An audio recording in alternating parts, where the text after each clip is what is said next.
Hey, welcome back to Date Everything. This is Jewel Smith, and this is my second session of playing Date Everything. Last time, we unlocked several household items that were dateable. I think we played through, 3 or 4 days of the game. I can unlock 5 items a day, or talk to 5 items a day, and my goal is to try to meet everyone before I progress any objects or personified objects quest line. So I'm just going around the house trying to meet everybody. This is a really fun, interesting, creative, unusual game that I thought would be good for a, just chill and chat sort of live stream. Let's hop over onto YouTube and make sure that my audio is working correctly, because I just never know. Yep, there I am. Okay, I will mute myself. And now I'm in the chat. Let me see, live chat. The last time I live streamed was the first time I had live streamed in about 9 months. And it looks like YouTube has added some new features to the chat, which is kind of interesting. We did a poll. I might try that again today if we got enough people in the chat room who will participate in the poll. Yeah, let's get into it.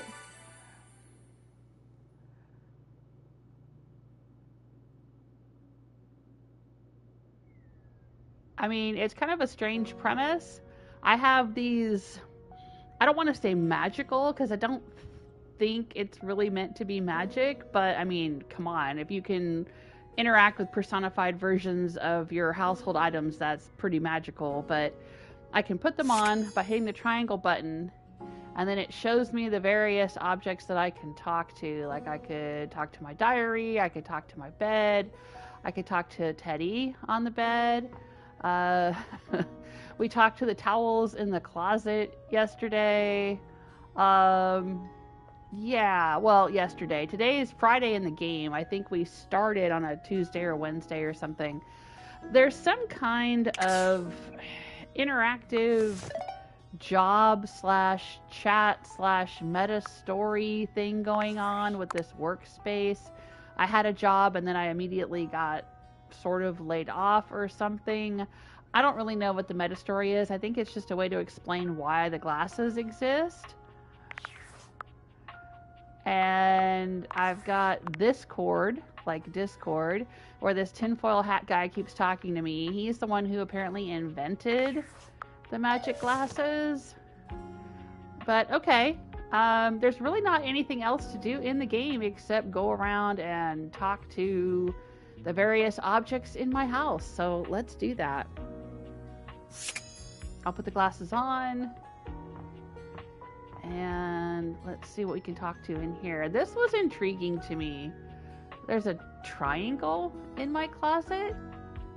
So let's see what that does. An angular beauty sits in contemplative silence, her head resting on one hand.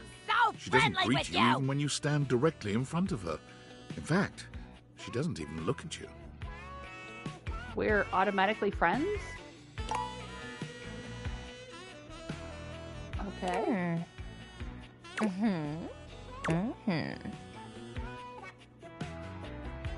Hey there. Oh.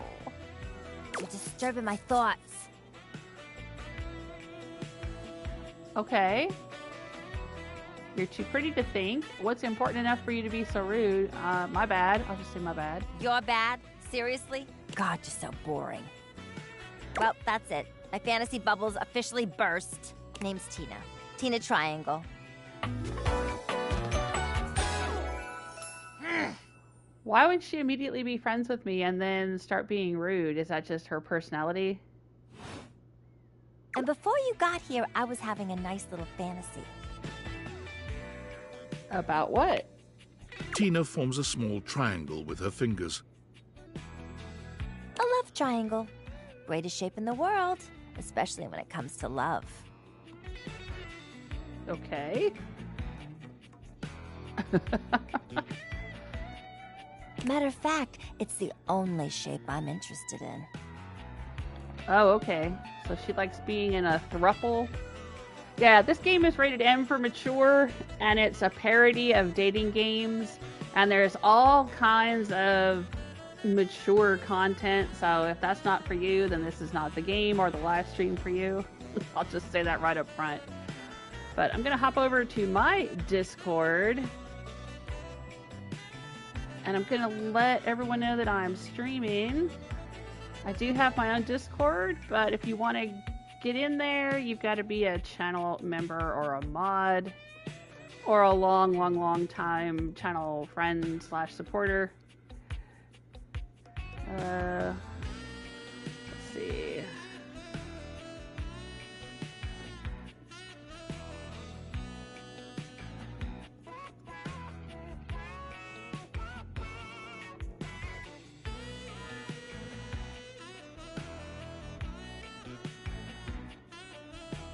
Here we go. Yeah, so if you want to be on my Discord, it's only $1 a month is the cheapest level to be a channel supporter. And it's a lot of fun. We chit-chat about video games. I send out notifications. The notifications on YouTube don't seem to work very well, especially for small channels like mine. I am approaching 3,000 subscribers, though. I'm pretty excited about that. It was a few years ago that I hit 2,000 subscribers, and I did a huge giveaway where I gave away a whole bunch of stuff. A lot of it was handmade by me because that's kind of my thing. I do a lot of crafts, and I'm a jewelry designer, and I do a lot of artsy-fartsy things in my real life. And I've been doing that all my life, even before I started this YouTube channel. But yeah, I had a huge giveaway. I'm not sure what to do for 3,000. If you guys have any ideas, let me know. Guess that explains the whole triangle theme. Yeah, I see that. I'll go with triangle. Just look at me. Angles in all the right places. Who could resist? I know I can't. Is that a rhetorical question? Or somebody must be if you're fantasizing. Oh, wow. Yeah, I don't want to like say that I can't resist her because I definitely can resist her. She's not for me. I don't even know if I want to be friends with this person. It is possible to have 3 different states with each personified object. I'll call them dateables, though I don't necessarily want to date them all. You can be in a love relationship, you can be in a friendship, or you can be in a hate situation. I don't necessarily want to be a hater. That's just not me, but I'm trying to be friends with everyone. I'm not sure who I want to romance, if anyone. But I'll say the square. Oh, look at you with your big words, yawn. I'm all about action, honey. That ain't the way to get my attention. But enough about you. You ever watch Love on Triangle Island? Never heard of it. Yeah? Well, I never heard of you. How'd you like that? I like it fine, I guess. Ugh, whatever. Try to be open-minded for one damn second, all right? Woo, she is very abrasive. Let me paint the picture for you. 18 sexy singles get together on an island. They gotta pair off into groups of 3, and every week a love triangle gets voted off. The last throuple to get voted off wins $1 million, but that ain't all. They offer them money and bring in their exes to try and break up the throuple. It's all just so deliciously dramatic. Yeah, the only reality TV that I watch and enjoy is Traders. I'm so addicted to Traders. My youngest daughter and I watch that all the time. Some of you may know her as Baby Jules or Baby J. She's played some games with me on the channel before and stuff. Yeah, we're both addicted to Traders.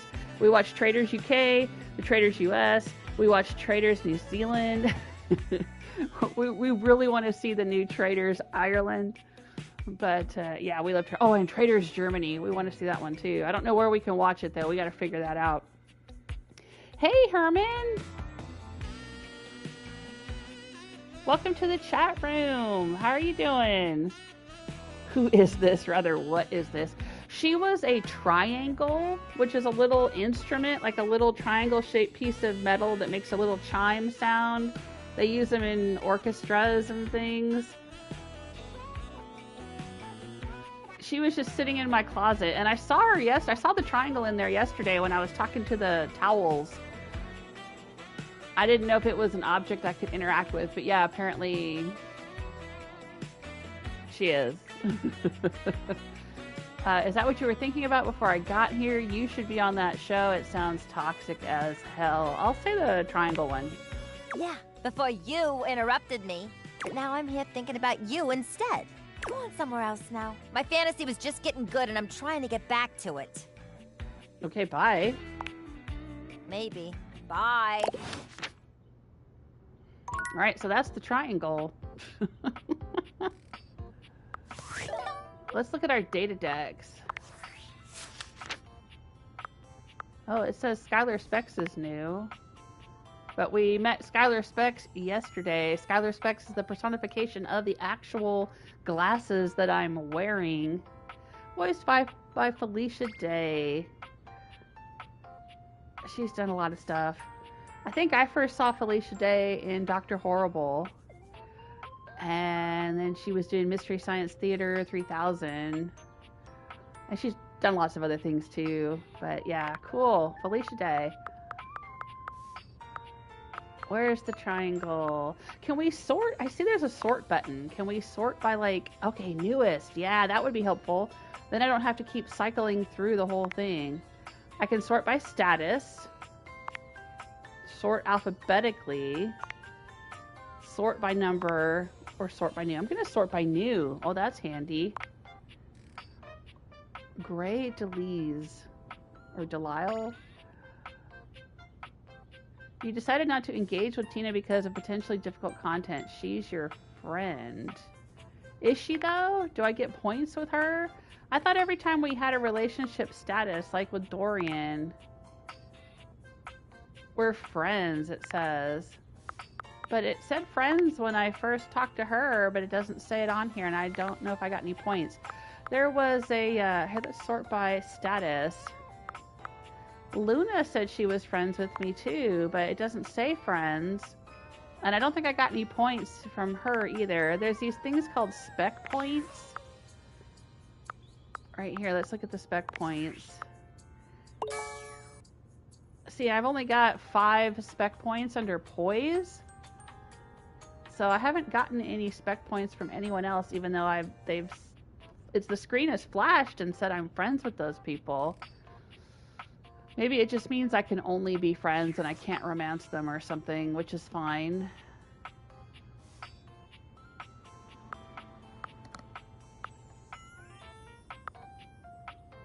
I think every time that I interact with a character, it advances the time of day by a few hours, and it reduces the battery life on my phone by 1 bar. So that helps you kind of keep track of how you're doing. If I want to talk to Skylar or Phoenicia, I can use these apps. And we have this Rumors app, which tells us where we can go to meet new objects. But I don't think I need to rely on these clues just yet. There's plenty of objects for me to interact with. Herman says the triangle is the most hateful musical instrument. You like the kettle drums? But you can't play any instrument. I can maybe play a little tiny, teeny bit of a recorder or Irish whistle, tin whistle, and I can play a little teeny bit of guitar. Other than that, it's all vocal. I can sing badly. You had to be the triangle at school till they found out I couldn't do that either. Oh, Herman. Oh.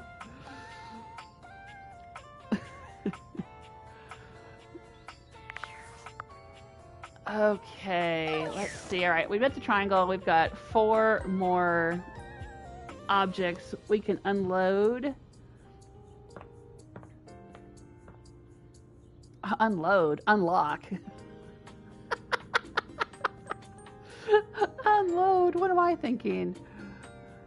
All right, now the clock says noon. So if we wanted to, we could interact with that timepiece guy again, the personification of time or the clock or whatever. But I didn't really like him. I want to unlock new things. I want to unlock everyone before I go advancing any more storylines. So let's take off the glasses and open the door.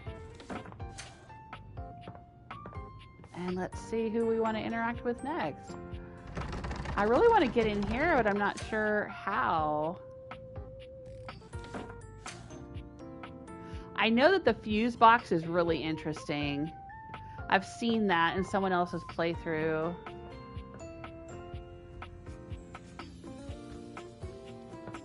Can we interact with this? Oh, we can. Can I turn it up?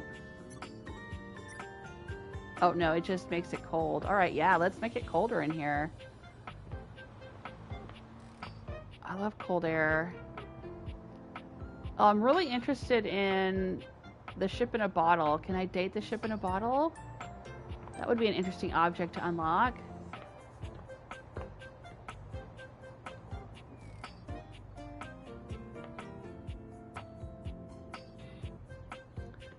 Why does this have such a prominent shadow? And the other objects kind of don't. They've got kind of blurry shadows or no shadows at all.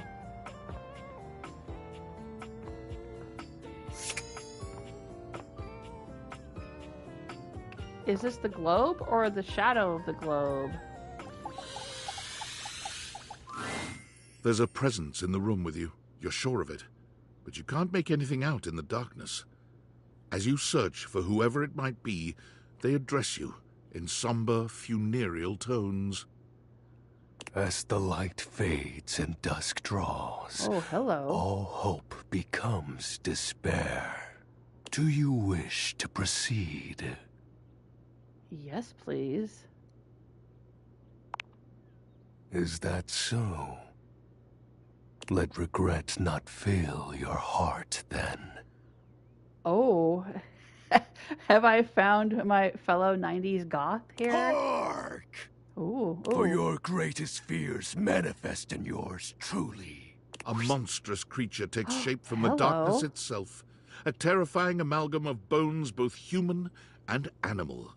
Grotesque, clawed fingers and seething, swirling shadow. Ooh, personification of shadow. From brazen earth to the heavens most incorrigible. The shadows quiver, the shadows quake and quail. As Hancock says in Fallout 4, I do my best work at night. I do my best work in the dark, I think is what he says. When it's nighttime in the game. That's one of his barks. I do my best work in the dark. Light has no purchase here. For I am XXX Shadowlord 420XX. Oh my god. Exclamation Dude. point. Oh, he's an edgelord. Oh, wow. We have met See you. Shadowlord 420. Okay. Sweet handle. Of course. I am darkness incarnate. From now on, you are my penumbra. Okay. Penumbra. I am the umbra, the darkest core. You are the penumbra. My companion acts in shade, like an outer shadow cast from an eclipse. Okay. Okay. Thanks. Sign me up. Yes!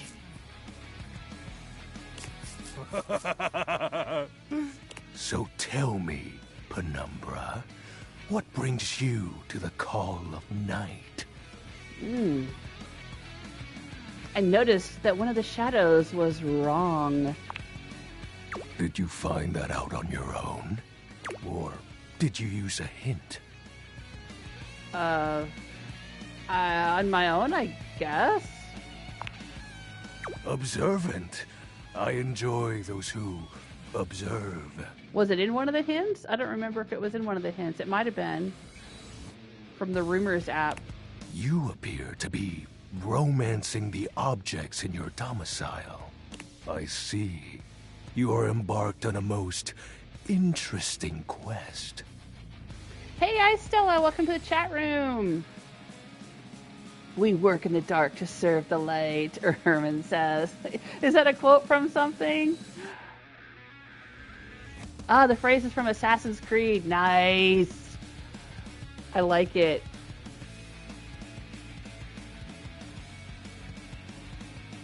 Isn't there another quote from that game that's like, nothing is forbidden, all is permitted, or something like that? I like that too. However, it is quite trivial compared to mine. Ooh, what are you trying to accomplish? As you can tell, I am dreadfully powerful. However, my true potential has yet to be unleashed. Bask in the shadows and remember.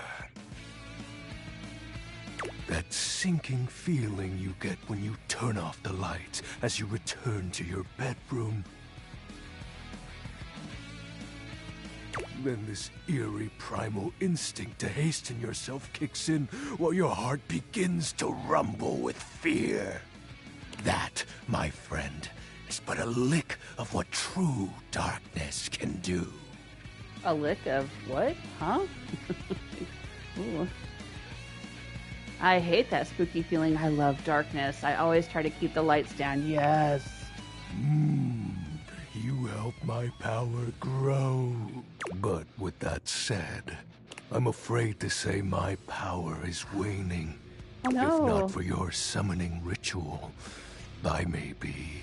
Nay, such thoughts are wasteful. Anyhow, I have been waiting in the abyss in search of a companion. Like platonically? Like romantically? I'm gonna go with the romantically. Such feelings are unnecessary, although not unwelcomed. Oh, this is triggering all my Phantom of the Opera and Beauty and the Beast feelings. You see, the essence of darkness must be discussed before obtained. I have been waiting for eons for a worthy conversational partner. Our sinister lamentations in pure nightfall will serve as the dark ritual and bring forth my armaments. Oh, that sounds awesome. Armaments? My armor forged from the shadowy depths. Think of them as parts to my true self. Okay. However, I have long lost them back during the Great Cataclysm. What was the Great Cataclysm? I have so many questions. I have 0 questions. I have so many questions. Naturally, but I am equipped to ease your wandering mind. Oh yes, please. Know that even this discussion will feed into our dark search. Okay. What troubles you, my penumbra? Your moniker, the special armor, the Great Cataclysm. Yeah, tell me about the Great Cataclysm. The tragedy that befell my comrades. Before, it was a peaceful time.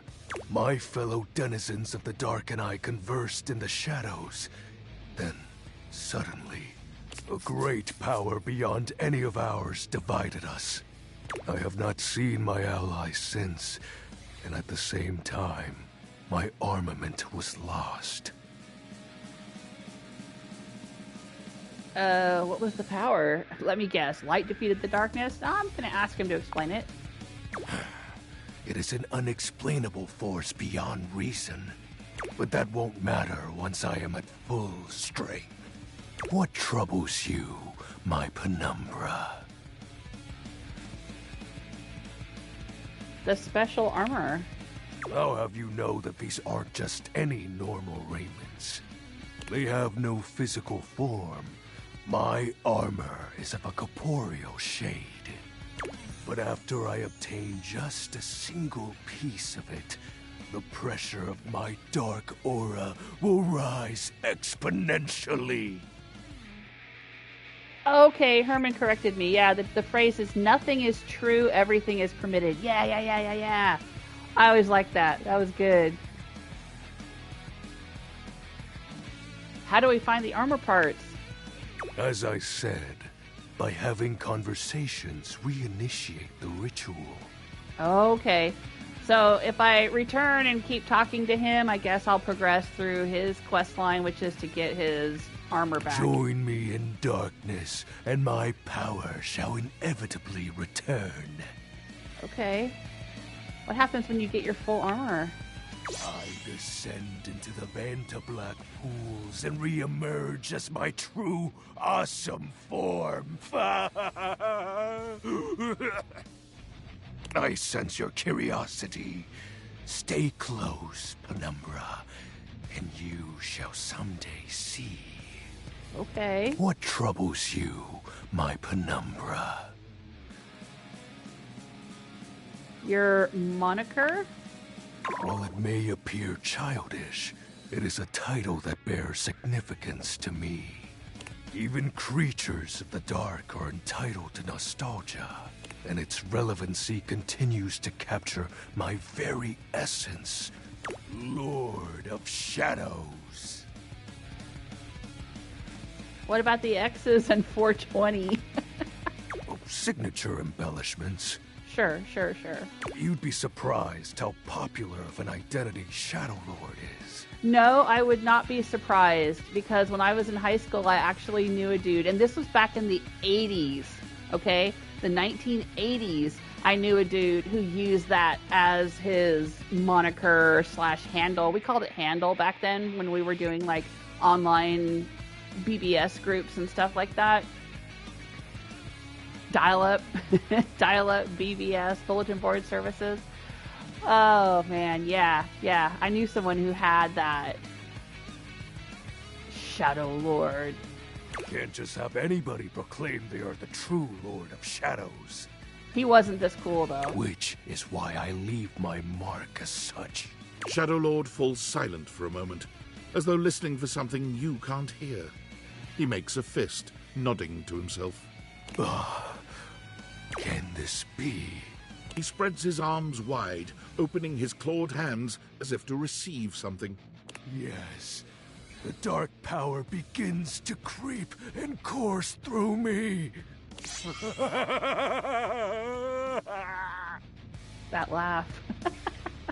How long did you practice that laugh, my dude? Did I do a bad thing? Perhaps.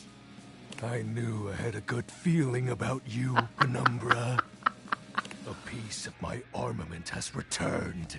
My soul quivers with might. Ooh. I'm not going to tell you what part of me is quivering, but okay. I am so weird, all right? I fully admit, I am so weird. Because yesterday I was like, oh, Teddy, you're so cool. And Teddy is this dude who's like talking about having hot chocolate and being cuddly. And he was reading me a bedtime story. And I was like, this dude is awesome. And then I get today, I'm like, I've got this dude who's like, I am the Lord of Shadows. And I'm like, this dude is awesome. Oh my gosh. I don't know what's wrong with me. I don't see a difference. It's true, you look very mighty and sexy. I'm saying that. Oh, that's exactly the idea. I thank you for awakening me. No, I thank you. Encountering you has been the most exciting event in a very long time. For now, I shall relinquish you. Return to your quest. Okay. And no need to reinvite the light. You're now a denizen of darkness, after all. Oh, okay. Unless I always have being been. in the dark brings about a fearful sensation that tickles your heart too fiercely. Farewell. No, I'm good. Ooh, okay, Mr. Shadow Guy. That was interesting. I gotta go check him out on the Date-a-Dex.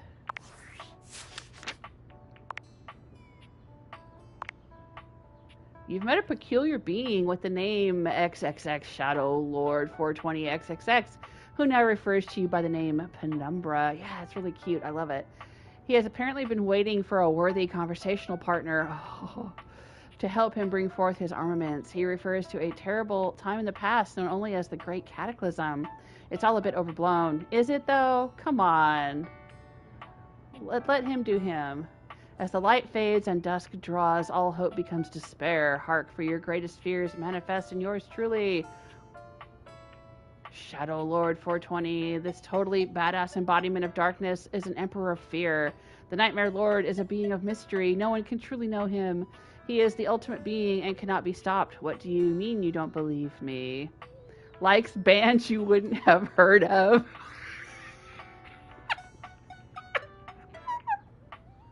Dislikes neckties. I love this dude. Voiced by Alex Lee? However you say that. That's awesome. Oh, thank you, Stella. Stella says, I love your weird. Thank you. Hey, since you're here, Stella, I am going to go unlock something especially for you. Stick with me here. Are you still there? We're going to unlock the stairs. A distinguished beauty greets you with an elegant wave. You never really thought so many hard corners and angles could be soft and graceful, but she's really selling it somehow. The stairs are actually named Stella. Oh, hello, dearie. Mind your step. I'm getting a bit creaky in my old age. I'm working on it, mind you. I'm Stella, your quickest way up and down between floor and ceiling. We have met Stella. Calling. The stairs. I don't mind the creak. Feels homey.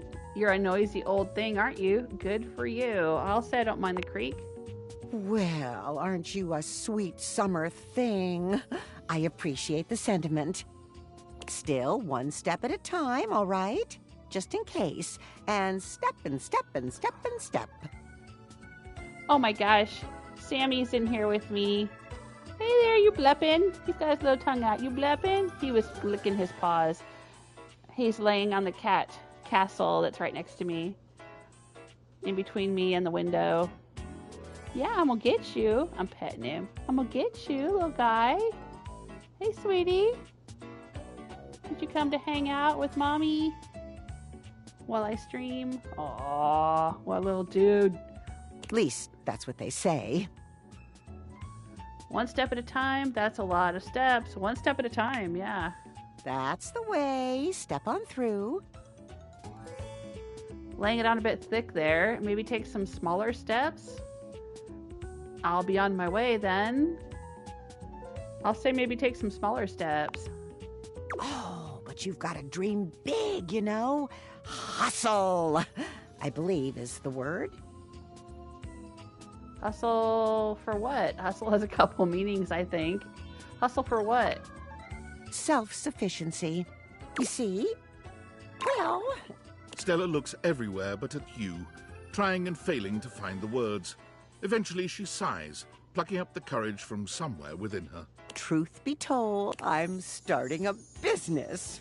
Oh, okay. She gives you a nervous but sweet smile. Congrats. What kind of business? I'm going to ask what kind of business. Well, it's, a lot of things. But I'm focusing on a new release right now. Market research tells me it's a little lacking around here. No offense to anyone, of course.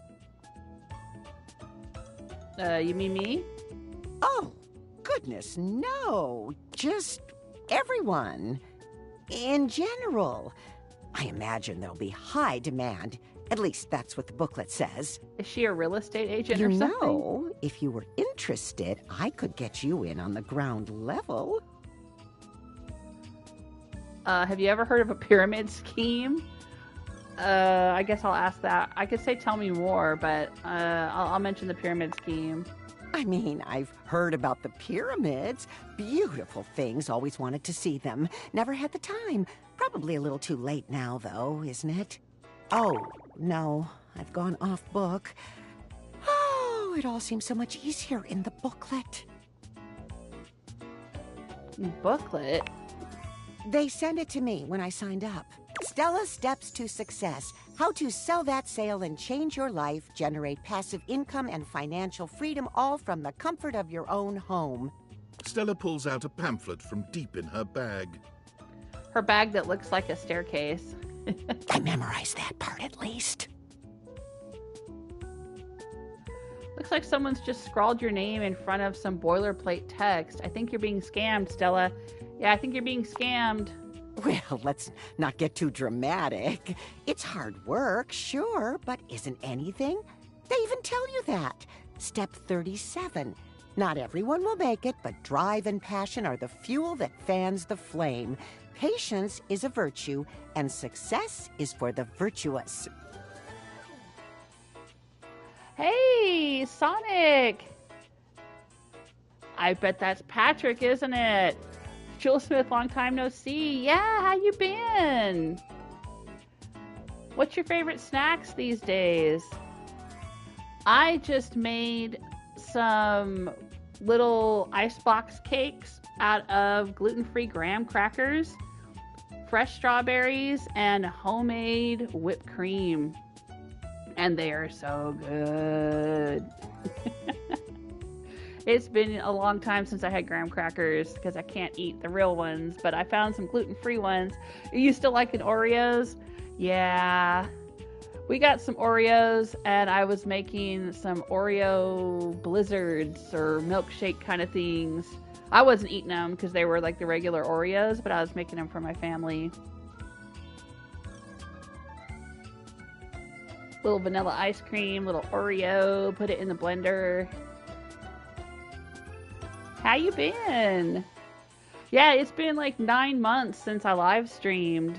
It was 9 months ago that I live streamed the last part of Baldur's Gate 3. So yeah, it's been a while. And I'm not on Twitter anymore. That's where I used to see you a lot. Doesn't that make you want to get to work? Sorry, Stella, I didn't realize that the Stella character in this game would be a boomer who was falling for a pyramid scheme. I didn't know who she'd be, I just saw the name. Does it make you want to get to work? Speaking of work, I'm in a bit of a hurry. It kind of does, actually. Does it make you want to get to work? I guess I'll say that. Yes, actually, it does. Make something of myself. Oh, I really have gone off track now, haven't I? Booklet or not, this is a mess. Look, dearie, I'm so sorry to ask, but could you come by again someday soon? Give me another shot. I'm still working on my nerves. And there are really a lot of fancy words to learn. I'll throw in a free sample. Gotta get rid of them somehow. Oh my gosh. Sample of what? Let me guess. Amway, Mary Kay, Avon, Herbalife. I'd rather not take part in a glorified scam. I'll swing by when I can. I might have the time. We'll have to see. Of course, Stella, not a worry. Yeah, I'd rather not take part in a glorified scam. Well, it's not. I don't think. Yes, of course, dearie. Sorry to bother. I wonder if that's going to make her not like me. Oh well. I've got a lot of other characters to unlock before I get back to talking to Stella again. Sonic's doing good. Good to hear it. Okay, so we have all these objects in our house that we can meet. Which ones should we try to meet? Could we meet the cookies?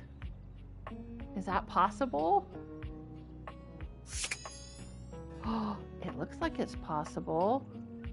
The cookies are specifically like, so if I scroll over these other objects, it lights up all the objects, but if I scroll over the cookies, it's just the cookies. Can I meet the cookie box? The first word that comes to mind as you evaluate the strange figure standing before you is delicious. You don't even intend to be salacious, it's just he looks edible. Does he, though? He's got a waffle coat with green olive buttons and lettuce ruffles. That doesn't really look good to me. I mean, maybe the lettuce on its own, or maybe the waffle on its own, but not together. And I don't like green olives. Does he have chocolate pants, though? Okay, I could get behind chocolate pants, I guess. His long blonde hair calls to mind ramen noodles. Oh, he's but got his ramen entire hair. outfit is a culinary journey around the globe. He looks downright mouth-watering, but Does you're he? not sure the feeling is mutual. His expression suggests he's less than impressed with you. I was kind of hoping he'd look more like a lot of desserts. Like if you had some whipped cream in there and cherries and cookies and things, then he would look really good. I don't know. Okay. Good evening. Yeah, hi. Do have a seat. I'll be with you in just a minute. Looks like you're really enjoying that glass of wine? What glass of wine? Does he have a glass of wine? Glass of wine? Surely you can do better than that. This fine white has a light body and is rather dry. What are we talking about? It's quite acidic. I can virtually taste its origins in the eastern Loire Valley. Dare I guess just outside Chavignol? Alright, I guess this character represents like all the groceries in the house, not the cookie box specifically. Because this is not what I would envision as the personification of a box of cookies.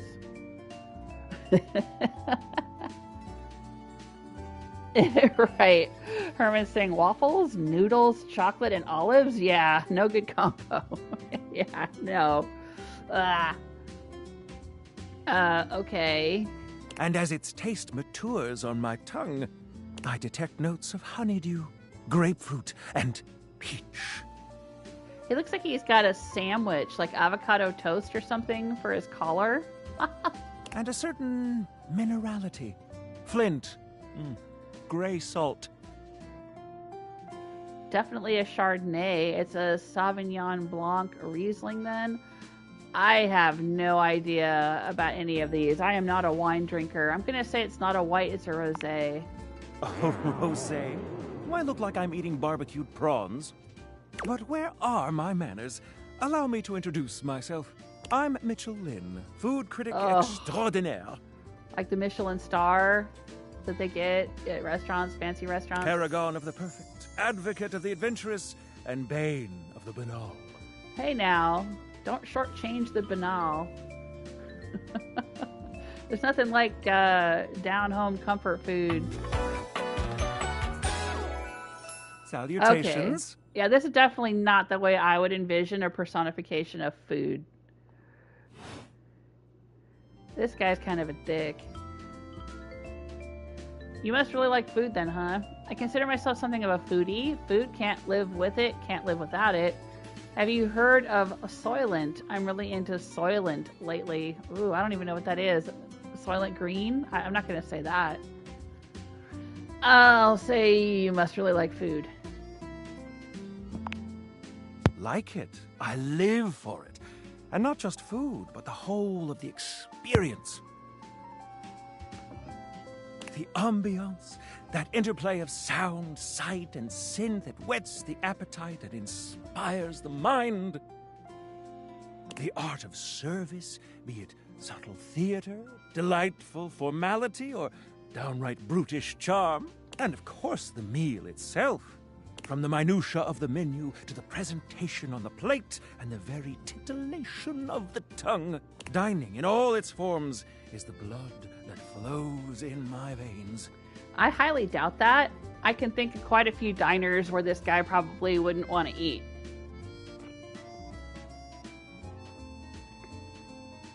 Listen, I'm afraid you've caught me in a bit of a hurry. 3 new spots have just opened up around the house. I'm eager to give them a try and see if they measure up to my exacting standards. Say, how would you like to accompany me? Okay. Brilliant. So, where should we go? There's a new Hawaiian fusion place in the living room. Daisuke's sushi spot in the dining room is supposed to be pretty swanky.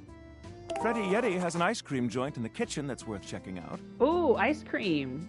Freddy Yeti. You had me at ice cream. Heck yeah. You arrive at Freddy Yeti's new ice cream joint, the Yummy Yeti. It's a herky-jerky establishment, to say the least. The ice trays are slipping and sliding everywhere. The frozen peas and fruit have not yet been moved totally out of the way. And Freddy himself is hard at work trying to put together the last touches on his icy creations. We have arrived. Hey guys, great to see ya. Hey, Freddy. This is new. I haven't met Freddy before. I'll be right with you as soon as I finish mixing this. Dang strawberries won't blend. What do you think? Rustic in the best way. Feels like home. I expected it to be a bit more inviting. No, I'll say it's rustic in the best way. I agree. Rather charming. The sort of place I'd love to bring a date. I'll note this down. Grab a seat, guys. Pop yourselves down in that there box of Haagen-Dazs bars. Haagen-Dazs instead of Haagen-Dazs? I hope we won't be eating pre-packaged foods. Not at all. Just part of the aesthetic. That's so creative. I love it. Old boxes of off-brand ice cream for stools. I'll say it's creative. I love it. I'm so glad you approve. I want you to enjoy yourself while we're out together. And I must say, Freddy, it really is a good idea. Aw, shucks. You're making me feel all nice and cold inside. Have you got menus? Nope, but look at this. Freddy points at a long bar of ice, into which he's frozen the various flavor combinations. Strawberries, bananas, pieces of chocolate, vanilla beans. And Nice. beside each, he has painstakingly, if a bit sloppily, carved the names in ice. Those names are pretty much illegible. Freddy, that's cool. Pun intended. I'll use the pun. Thanks, guys. Mitchell, you inspired the idea. Oh. Herman's saying the green balls can also be those Christmas deco fruits. Guess represents those. The green balls. You mean the olives down the front of his shirt? I thought those were pimento stuffed green olives. Those are pretty common here. I don't know what Christmas deco fruits you're talking about. But I'll take your word for it. Oh, Sonic's asking, do you still do Fallout games? I haven't in a while. I think the last time that I was playing Fallout was back in April when the season... Was it this year or last year? Jeez. I'm so old. I lose track of time. When did the Fallout TV show air? I'm looking for the air date. Yeah, no, it was last year. Oh my god, time flies. Okay, yeah, last year in April. Last year in April is when I played Fallout 4 because the TV show had come out and my daughter, baby Jules, wanted to play the game and she kept asking me a bunch of questions about like, how do I find glass and how do I find, gold or how do I find whatever in the game. So I started making a bunch of videos. I mean, I would tell her, but then I figured, if she's asking, maybe other people would want to know too. So I was making all those videos about like where to find building materials and stuff, where to find junk, and how to do various things in Fallout. But then I moved on to other things, and I was playing a bunch of other games and playing Baldur's Gate 3 and all that kind of stuff. So yeah, I haven't gone back to it.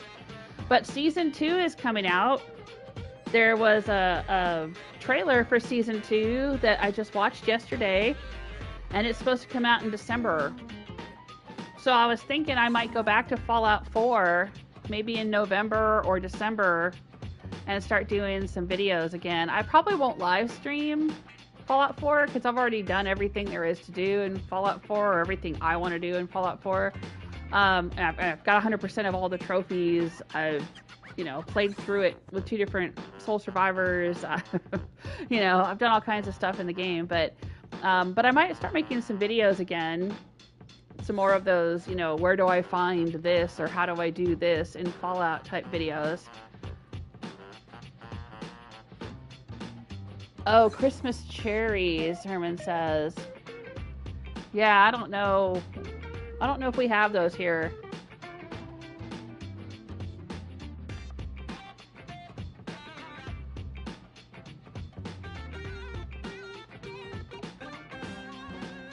Oh, I see what you're talking about. Yeah. Those, I think over here we call them maraschino cherries. Yeah.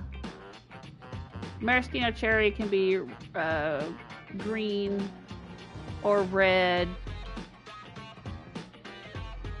And they're used for decorating like cakes and cookies and stuff like that. Yeah, no, I'm pretty sure what he's got on his buttons are called pimento stuffed green olives. Or just pimento olives. You may not have those.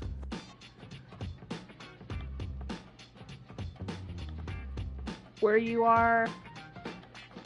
Here, I'm going to put it in the chat room. Hang on. Go Google that. And you'll see what I'm talking about. Oh no, Herman says Fallout 4 is totally broken. I won't recommend playing it. Uh-oh. Has it just completely degraded? Because they're not doing updates or bug fixes or anything anymore or something? Or is it because there's too much Creation Club content? I don't know. I wouldn't be surprised if they did some updates because of the new season coming out. But the new season is going to be set in New Vegas. So maybe they'll release a remaster of New Vegas. Oh, wouldn't that be sweet? Because they just did the remaster of Oblivion. Or released the remaster of Oblivion. I don't think Bethesda themselves did the remaster. But, I mean, they, a remaster of Oblivion was released. Maybe they'll release a remaster of New Vegas when the second season comes out. Try to get everyone who hasn't played New Vegas before to play New Vegas. Oh, dude. If they released a remaster of New Vegas that I could live stream from my PS5, I would do it. I would immediately do it. I don't know, even if it was Xbox only, I would have to live stream it to Twitch and then upload the videos to YouTube. Would you guys be okay with that? I don't think I could play it on my computer. I don't know. It's an older game though, but I don't know how the remaster would do on my computer. Oh man. Oh, okay. Herman's saying, yeah, after the last update, Fallout 4 is totally broken. Oh, that sucks. Patrick says, cool. Yeah. They added all the Creation Club stuff to the game, and you can't remove it now. I hate that. I think they did that with the anniversary edition of Skyrim. I got the special edition of Skyrim, which did not include all the Creation Club stuff. But then when they released the anniversary edition, I think they did like an automatic update where now you get all the Creation Club stuff in Skyrim too. And I haven't gone back to play it because I'm just not interested. I don't want all the Creation Club stuff in it. Oh, Patrick's been playing Fortnite on PlayStation 5. Hey, you know what? Baby Jules was playing Fortnite for a while. I think she's playing something else right now. She's playing Delve, I think, or Dredge or something. I keep mixing up the name of that game.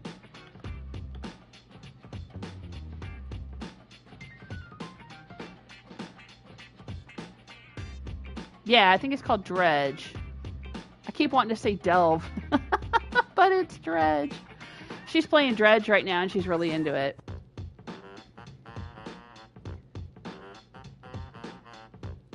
Exactly. Herman's saying not all Creation Club, but useless ones that contradict other scripts. Yeah. Yeah. I mean, and some of the Creation Club content to me, especially in Skyrim, just doesn't feel like it fits with the rest of the game. Like it doesn't... I don't know. I mean, that was true in Fallout 4 too. There was a few things in the Creation Club where I was kind of like, okay, this doesn't really feel like Fallout. But, okay.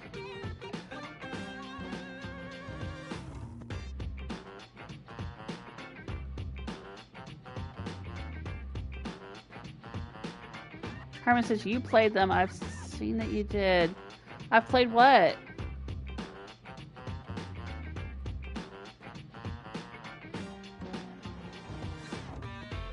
I played a lot of Creation Club stuff in Fallout 4. Yeah. I played a lot. Like, almost all of it. A lot of the new places to live and the Christmas stuff and the Halloween stuff and some of the new weapons and stuff like that. Oh, right. Yeah. I know what you're talking about. Yeah. I know what you're talking about. With the Hellfire power armor and stuff.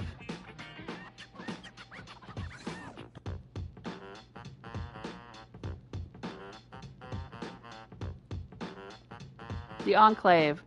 It was the Enclave stuff that they added. Yeah, I did play the Enclave. You're right. Yeah.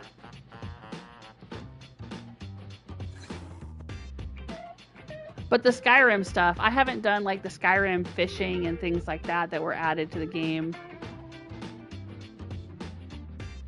Maybe I should go back and play a little Skyrim again and just see some of that new stuff.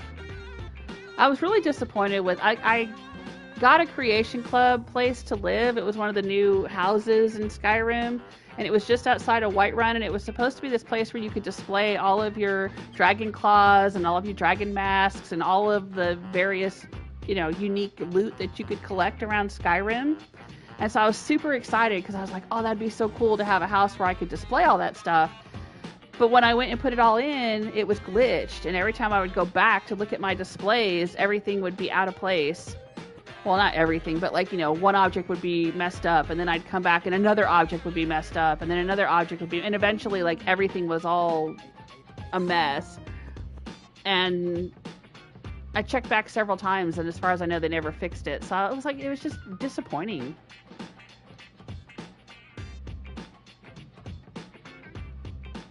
Patrick says, I remember you played Fallout Online. Did I? Is there a Fallout Online? You mean like Fallout 76? I did a Try It Tuesday with Fallout 76, but that's the only time I've ever played it.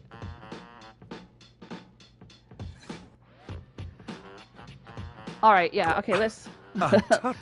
Let's get back to the food guy here. Anyhow, right? we've got strawberry vanilla swirl, chocolate chill, coffee with cream, and classic vanilla. What'll it be? You first, mon ami. So much about a person can be determined by their choice in ice cream flavors, don't you think? Okay. Swirl things up with luscious strawberry. Let's chill with that chocolate. Shall we caffeinate while we refrigerate vanilla? Well, I gotta go with chocolate. I'm a chocolate girl. One does not simply chill with chocolate. Oh, screw you, buddy. One indulges in her. One luxuriates Whatever. in the devouring of her decadence. This guy needs to get over himself.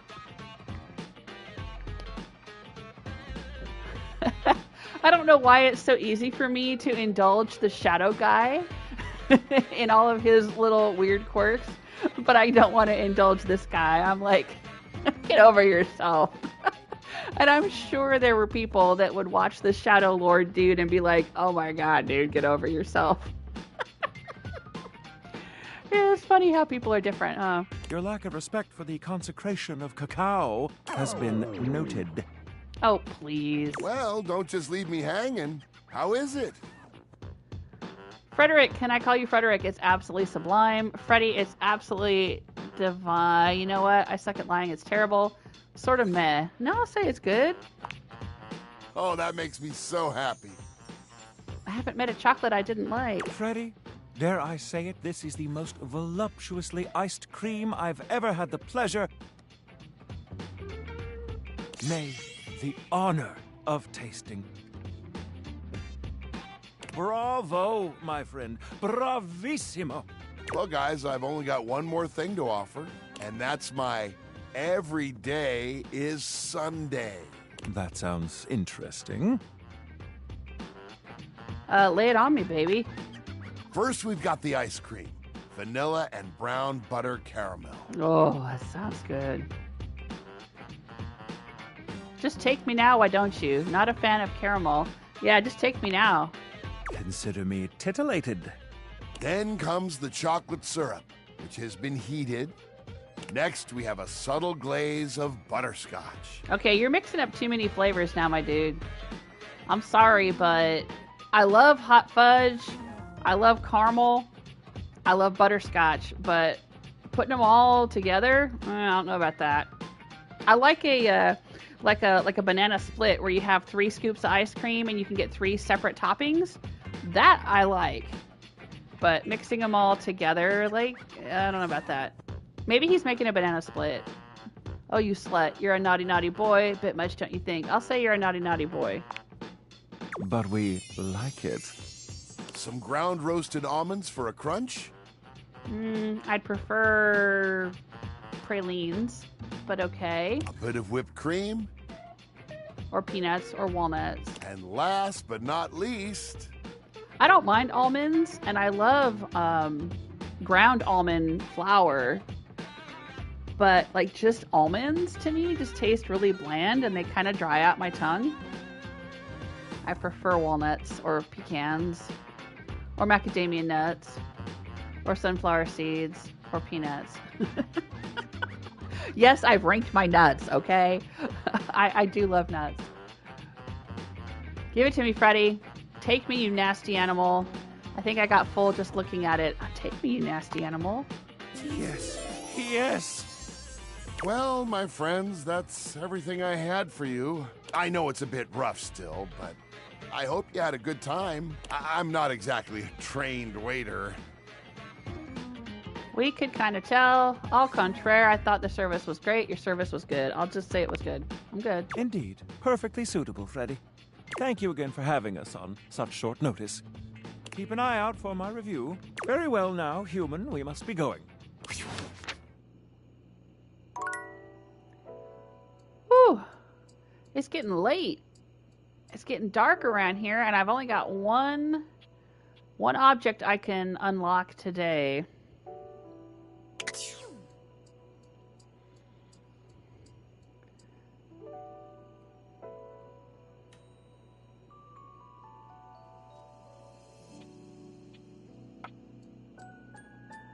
Butterscotch chocolate, I used to love it.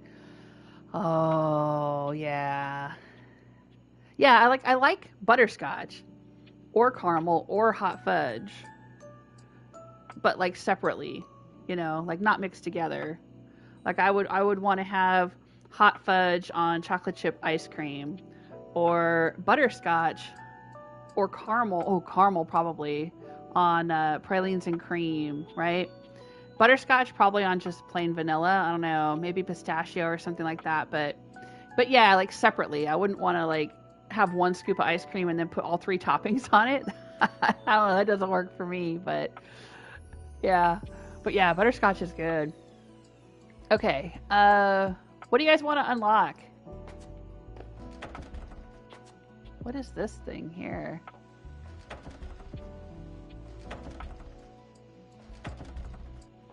We were able to open the cabinets.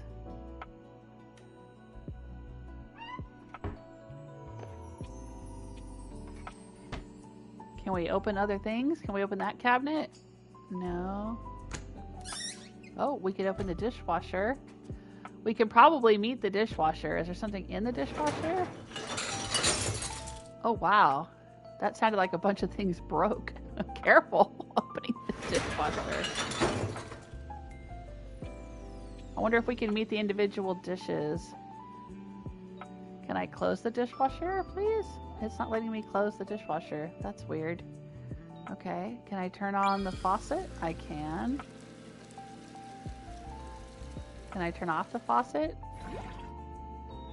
I wonder if I could meet the personification of water. Or silverware or something. What do you guys want to meet?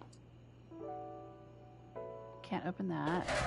Oh, I can interact with the trash can. Can I meet the trash or the trash can? Probably.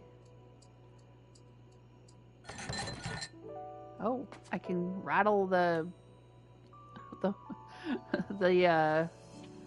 is this the drink cart? Wine cabinet? Whatever it is.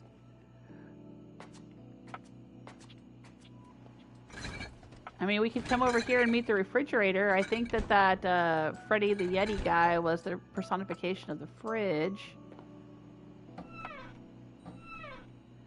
But I don't think we can meet individual groceries. I think if we talk to the groceries, we're just going to get that grocery guy.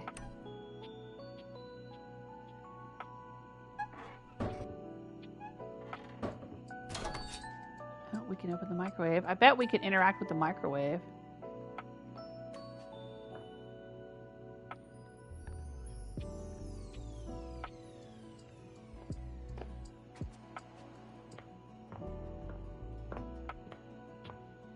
Oh no, let's see.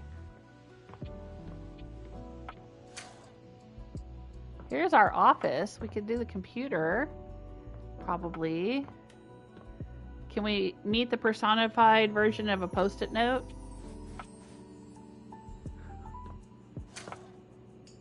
There was this closet. It has the water heater in it. Oh. We could roll back the rug? I was in here last time and I didn't think I could interact with it, but maybe I had the glasses on. I think in order to interact with things around the house, you have to put the glass, or you have to take the glasses off.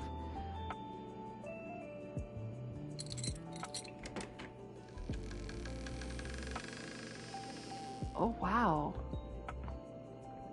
Can I go down here? I don't seem to be able to move in there.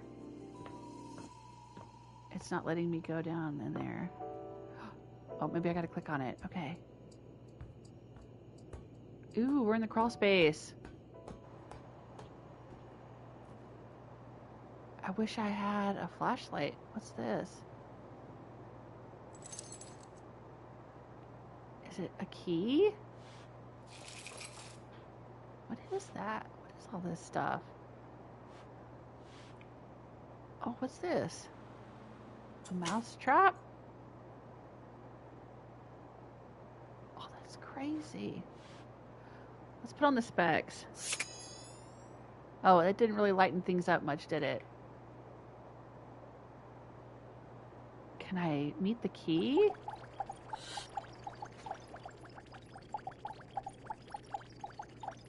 It's not letting me meet the key.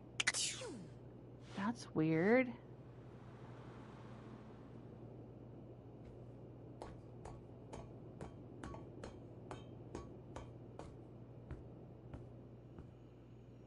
What's the deal with this place?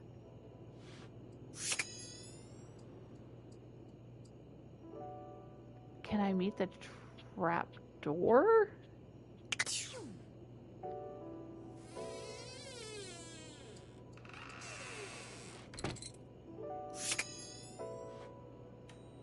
Can I meet the rug? No, the rug doesn't light up. Alright, well, let's meet the trap door. Dorian is less clothed than the last time you saw him. Is he? But when your eyes meet, he doesn't seem the slightest bit embarrassed.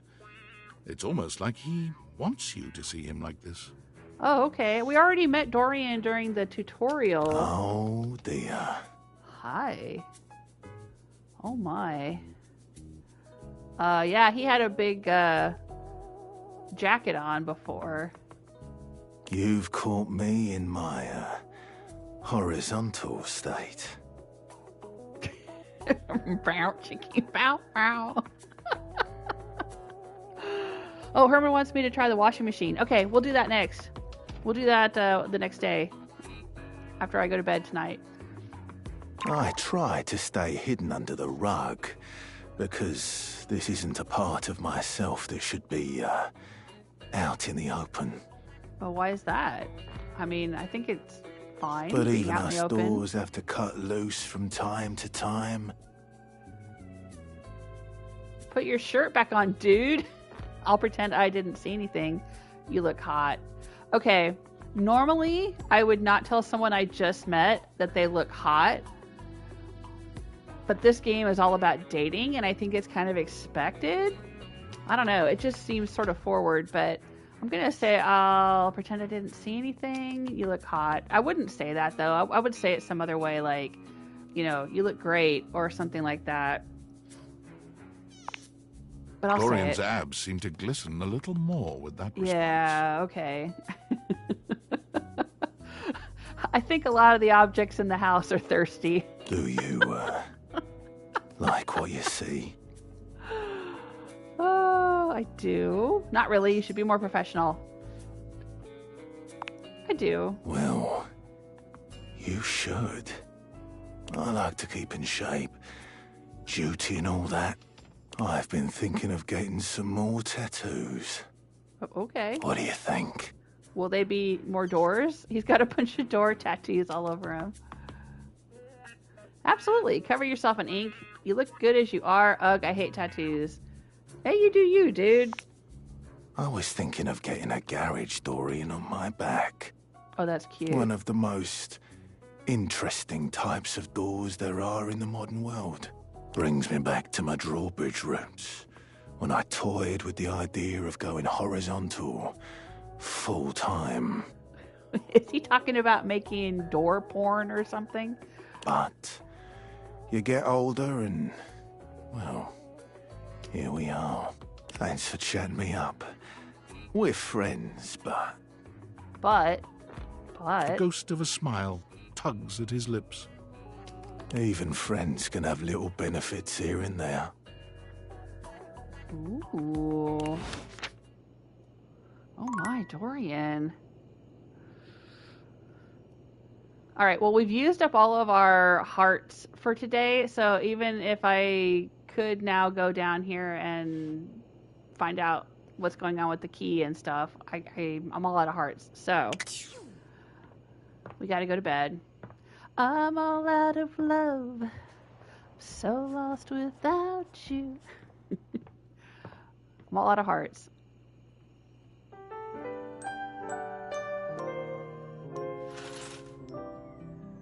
Continue to awaken dateable objects. Alright, now let's rush down and see what's in... Oh, wrong way. See what's in the crawl space.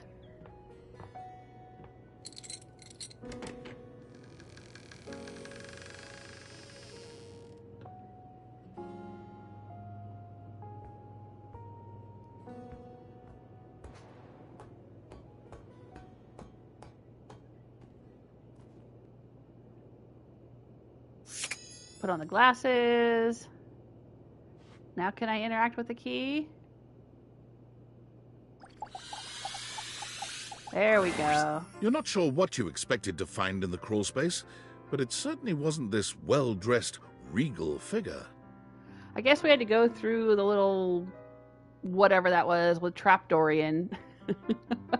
I think how it works is, you know, every single object doesn't have a separate identity. Like if I interact with the clock, there's at least 3 clocks in the house, and if I interact with any of them, I get the same character. I get Timothy Timepiece, but maybe I get different versions of them. Like we got a different version of Dorian when we interacted with the trapdoor to the version we get when we interact with the front door. You know what I mean?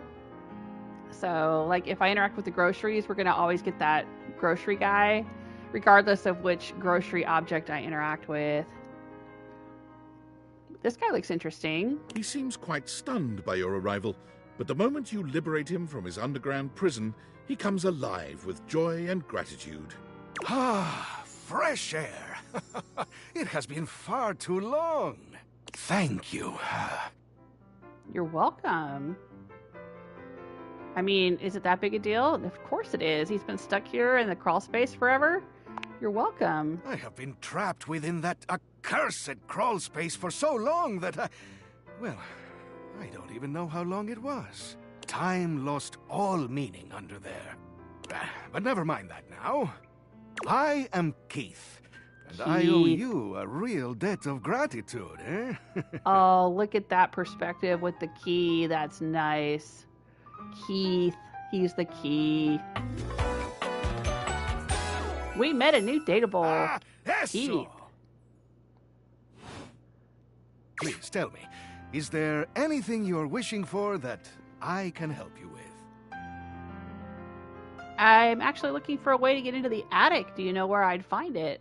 Oh, is that locked door we can't get through? Is that to the attic? Ha ha! Do I have some good news for you? I am in fact a skeleton key. I can unlock just about anything with a keyhole in this house. Nice. And a few things without keyholes besides. Really? That sounds very useful. I am nothing if not full of surprising talents. Well, Patrick's asking, can you make a sundae ice cream?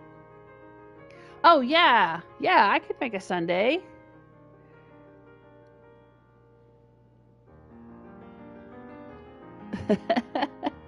You mean in real life or in a video game? Oh, wouldn't it be fun to play a video game about sundaes? Let me see if I can find a video game about ice cream. Maybe I'll play that for a Try It Tuesday for you, Patrick. Or do you want me to make a video about making a sundae? Oh, like a Fallout themed sundae. Dude, remember when I made that Mississippi Quantum Pie video? Where I made an actual Mississippi Quantum Pie in real life?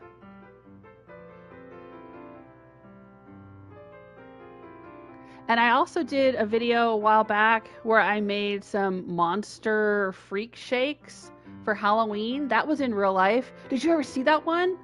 It's on my channel, I think. I've got 2 channels. I don't think it was on my crafting channel. I think it was on my video game channel. It might have been on my crafting channel. Oh my gosh. Hang on. Now I gotta look it up. Hold the phone. Hold that key, Keith.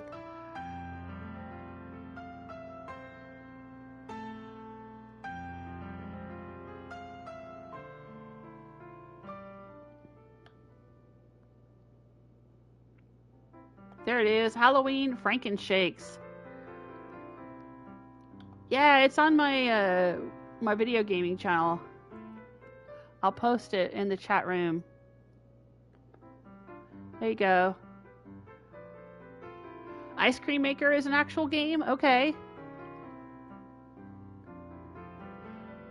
But yeah, you know what would be cool is to do like a Fallout themed... I thought about doing it. A Fallout themed milkshake video with like using Nuka-Cola and Quantum soda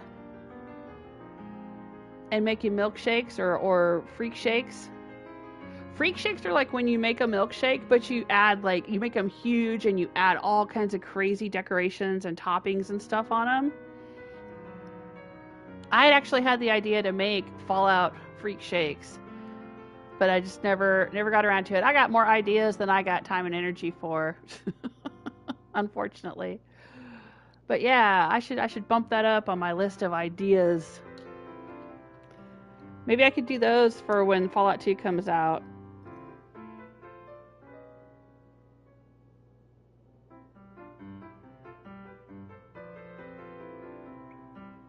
For December. I'll make myself a note. But yeah, let's try to find some ice cream games. I'll make myself a note about that too.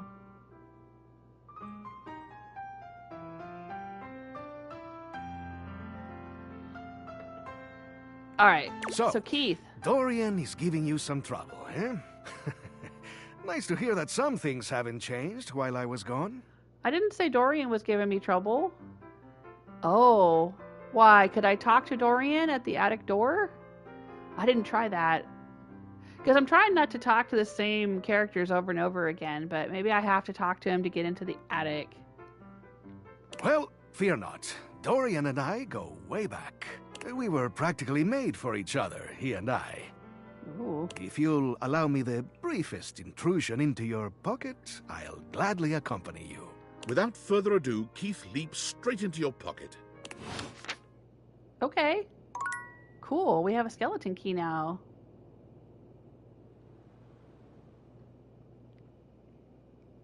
Nice.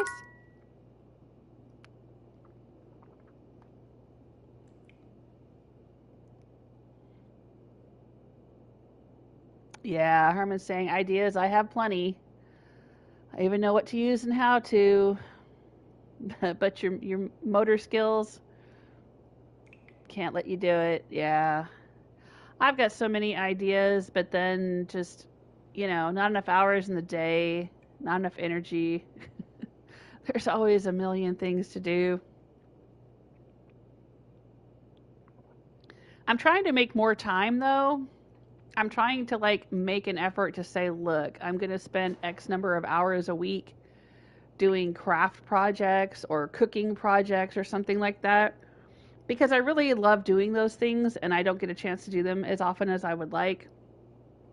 But that's on me. I mean, partly because, you know, life makes demands, and you have to deal with what you have to deal with, you know, like sick cats or, you know, accidents or, you know, paying your car bills or whatever it is, right? There's always something you got to do that takes up time. But yeah, I'm trying to make an effort to make more time to do fun things so I can make more videos for my crafting channel, make more fun videos like a Fallout food video or something.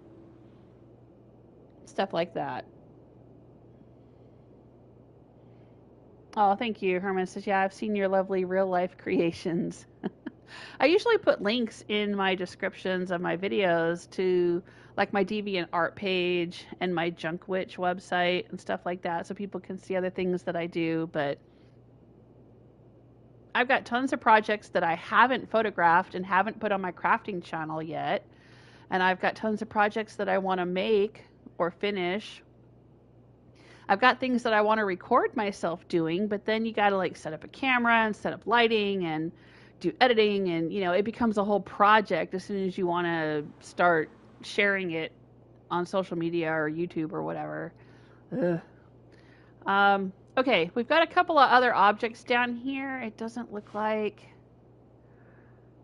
I can interact with anything except this, whatever this is. A thermos? Did somebody leave a thermos down here? And a mouse trap. Let's do the thermos.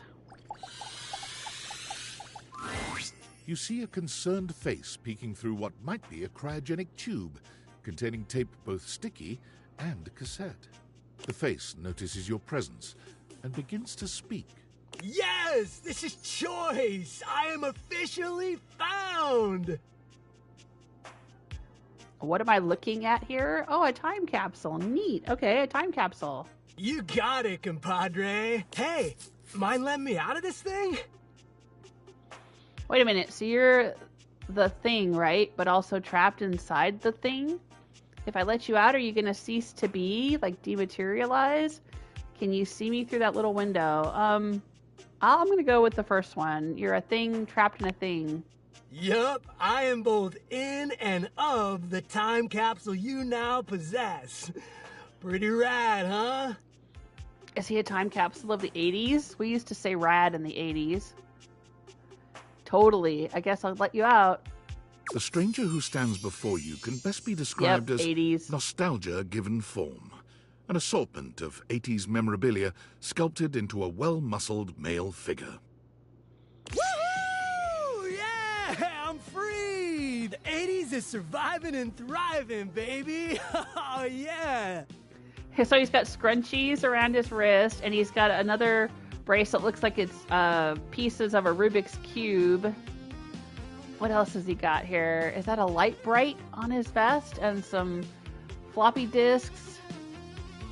He's got cassette tape for hair with cassette tapes in his hair. He's got VHS tapes on his shoulders, his upper arms. And are those supposed to be headphones, like Walkman headphones around his waist? Although his cassette tape ribbon obscures much of his face, you can still make out a friendly expression and handsome features. Wait, I thought you were a time capsule. I'm confused. How can you be an entire decade? You're a tube of old junk. Well, that's mean. I thought you were a time capsule. Well, yes and no. Think of me as the essence of what's inside that time capsule. The 80s personified. Oh, Patrick says I'm going back to watch your old Fallout 4 video. Okay. Well, thanks for stopping in, Patrick. It's good to see you, and I'm glad you're doing good. He pulls an electric guitar from somewhere, playing a very loud and intense note as he strikes a pose. Better yet, don't think too hard about it at all. 80s fever reigns! Yeah! We've met a new dateable. Bodhi Windbreaker.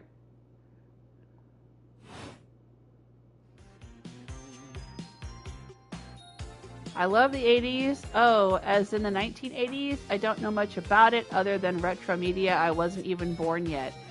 Well, I'm not going to say I love the 80s. I'm not super nostalgic for the 80s. I'm more of a 90s person. But I was definitely alive in the 80s. I was a teenager in the 80s. So I'll just say I love the 80s. Oh, heck yeah, compadre! And the 80s love you back. But first, did they? I need a minute to decompress, if you know what I mean. Because you were sealed in a tube? Totally.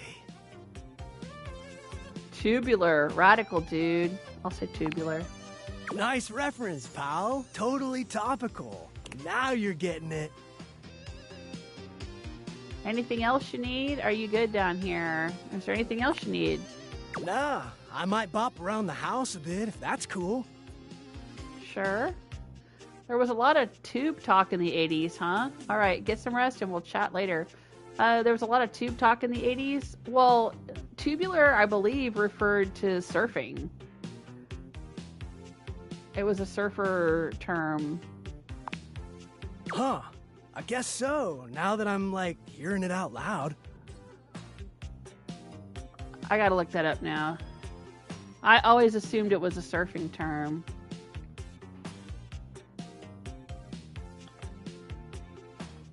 Yeah. Surf culture slang for cool or awesome derived from catching a wave and getting in the tube. That is correct. I was born and raised in Los Angeles. There were a lot of people using Valley Girl speak or surfer slang, but not everybody. All right then, I'll be around just chilling like a villain. Chilling like a villain. I don't want a villain in my house. Can't wait to learn about where you come from. Sounds different. I don't want to say either of these because I know all about where he comes from. I was there. But I'm not going to say that I don't want a villain in my house. I guess I could say it sarcastically, jokingly. No, it's slang. It's like actually a cool thing to be chilling like a villain. I didn't think that was 80s slang. Yeah.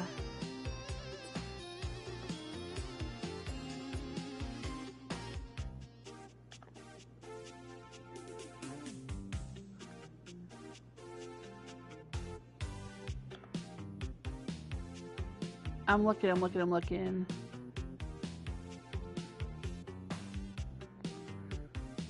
Yeah, that's what I thought. It was used by artists like LL Cool J or Ice-T, according to Wiktionary. The phrase's origin is somewhat vague. Yeah, I thought it was something like that, but I didn't think it went all the way back to the 80s. thought it was more recent, but oh well. What do I know? But I get it. We're kind of speaking different lingos at this moment. I don't remember people saying chillin' like a villain in the 80s, but I remember them saying it in like the 2010s more recently. We got a lot of good education to get to, and there's totally time for it. But we did say rad a lot, or radical, and we did say totally a lot. I remember that. I'll teach you the ways, Daniel-san. Okay, and that's a reference to Karate Kid. You got it, Mr. Skiyagi. Oh, It's Miyagi. Look at you, acing the class already. You are gonna be a bodacious student. I can tell. Bodacious. Yes, we use that word too. But it was also used a lot in Bill and Ted's Excellent Adventure, I think. It's like we would have this slang in LA, and then it would make its way into movies, and then the movies would make their way around the country and around the world, and then everybody would be using this slang. But I think bodacious was surfer slang too. Okie dokie, Smokey. Just gonna shut the peepers and recuperate. Or started out as surfer slang. Talk to you later. Later, Gator. Alright, and then we have a mousetrap down here. Not sure I want to meet the personification of a mousetrap. An unholy amalgam of rat and trap stands before you. He regards you as you do him, with surprise and disgust. He holds his hands up to his chest in a distinctly rodent-like gesture, his nose twitching at intervals. Holy frickin' shit! Okay, that's not what I expected him to say to me first thing out of the gate, but alright. What am I looking at here? A new face in the Crawlspace? Are you real or what? Real? Yeah, I'm real. Can any of us say for sure? Oh, we got a real thinker over here. I'm real, you're real. Shut the fuck up already. What do you want? We should introduce him to the triangle. They're made for each other. I'm looking for love in all the wrong crawl spaces. Nothing, just dicking around. I'm looking for love in all the wrong crawl spaces. You ain't gonna find it here. Hello, I'm Vaughn. I'm your rat trap. Bring in your little card. You'll see. Hi, I'm Vaughn. I can't wait to love you or whatever the fuck. I can't wait to love you or whatever the fuck. Oh, that's cute. He's sassy. Yeah, right there. Stop yelling at me. How long have you been down here? Oh, a long time, Pally. A long freaking time. You eyeballing me or something? I can feel your gaze. Lingering. You seems a little off. I don't remember ever setting a mousetrap. Sorry for that. You're a lot to take in. I don't remember setting a mousetrap. Damn! Rat trap? I think if I had a rodent issue, I'd be more of a no-kill trap kind of person. So you're like a murderer or rat trap? Sorry. Rat trap, sorry. I guess I'll go with that. Thanks. Vaughn stops for a moment, his nose twitching as he sniffs the air. He squints at you, suspicion in his gaze. Hey, buddy, you got cheese on you? No, should I? What? Why would I have cheese on me? No, should I? Shouldn't you? Shouldn't you? You come into my crawl space and you got no cheese? This frickin' schmuck? Listen up! You seem like the fancy outside of the crawl space sort. That right? Yeah, pretty much. I don't live down here, so I wouldn't say I'm fancy. I'll just say yeah, pretty much. Yeah, that's what I thought. So I'll let you in on a little something. You want to make a good impression? Sure, why not? Then you bring some frickin' cheese with you. That's a life lesson for you too, kid, in a metaphorical sense. Where do I get cheese? So in this particular instance, I mean it very literally. Give me that cheese, baby! Get some cheese, I start chatting, okay? You want to know more? Throw me a slice. Okay. Okay, yeah, I'll be back. Cheese, got it. What do you need cheese for? Who needs to ask that question? What does anyone need cheese for? Yeah, cheese, got it. Check the fridge, Slowpoke. Okay, thank you. Excellent. Let's go back up the ladder. Oh, let's take off our... Oh, can we romance the ladder? Hang on. Oh my gosh, we can romance the ladder? Maybe it will be the stairs. Will the ladder be different than the stairs? Oh, I've got a couple of messages. All right, let me climb out of here.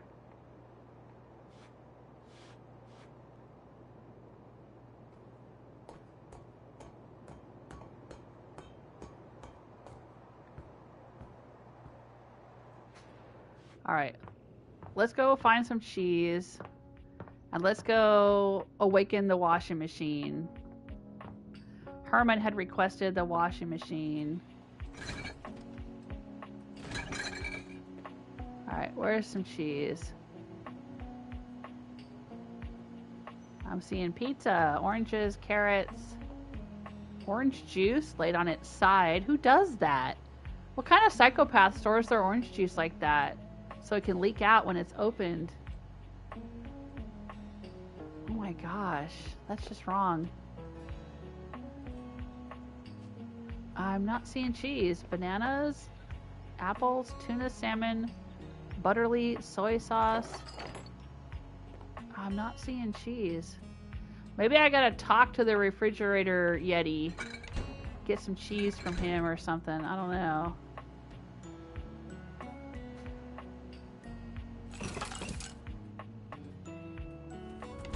Okay. Alright, let's go awaken the washing machine. Oh, after I read my messages. Right, I got messages. Okay, what's going on here? This cord. Yo, I know my it's been best a friend, sec since we Sam. talked, but I've been sitting here trying to work, and all I can think about is the fact that you're, like, dating your couch and your TV. I'm not, though. Glad to know I'm on your mind. Wow, check your job privilege, fat cat. Might be nice having a job to ignore. I'm glad to know I'm on your mind. Oh my god, shut up. It's not just you. It's you and a handsome man version of your toilet, holding hands and whatnot. I haven't met my I don't toilet mean yet. to complain.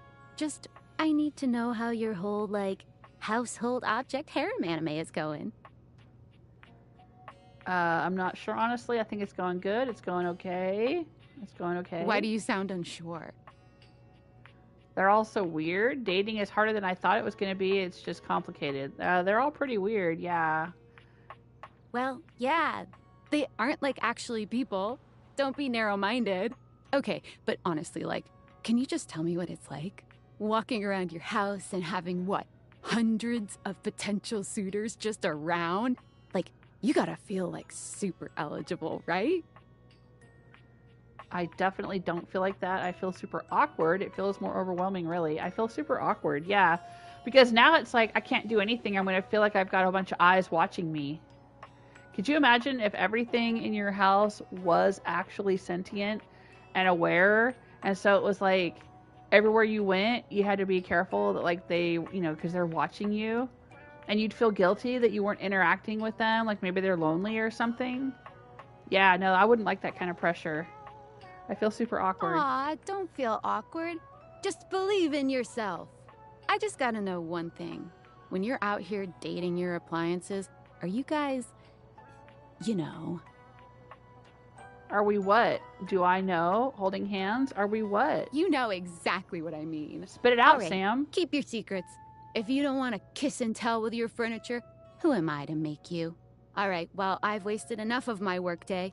All my love to your household object lovers or whatever. Bye. Bye. I mean, I haven't really gotten romantic with anybody except maybe Dorian a little bit there and the shadow dude, sort of, but it hasn't really progressed to what I would call a romance. Just light flirting. Okay, and we have a workspace message. Aldivinites! Salutations, This and guy. a good greeting from your CEO, David Most. Wow, the other night was quite a lively celebration, wasn't it? Honestly, I don't remember much. Which means Sandy in corporate events planning did her usual bang-up job. Inspirational work, Sandy. Way to earn that 3% cost of living bonus. Keep it up and undoubtedly you'll be CEO one day. Unfortunately, sometime during the festivities, my sunglasses seem to have been misplaced. By who, exactly, is impossible to know for sure. We've combed every inch of the hotel, and they did not end up in the lost and found. So it seems likely that someone mistakenly took them home. Honestly, they're worthless. They were given to me by someone special, and they do have some amount of sentimental value. So if you have any information related to their whereabouts, please email me ASAP. Oh, and if someone from the press happens to reach out, they were definitely just normal sunglasses and not a highly classified prototype we're secretly developing in conjunction with the federal government. Unrelated, Oh my gosh. please bid a fond Valdivian farewell to Sandy in corporate events planning, whose role has been eliminated due to ongoing workforce optimization efforts. Best of luck in all your new endeavors, Sandy. So I've got his glasses. He was wearing these glasses, and they're a prototype of something he was developing with the military, because he talked about that they were in a partnership with the military. And that hacker dude, Tinfoilhat, must have stolen them from him while he was drunk and sent them to me, maybe?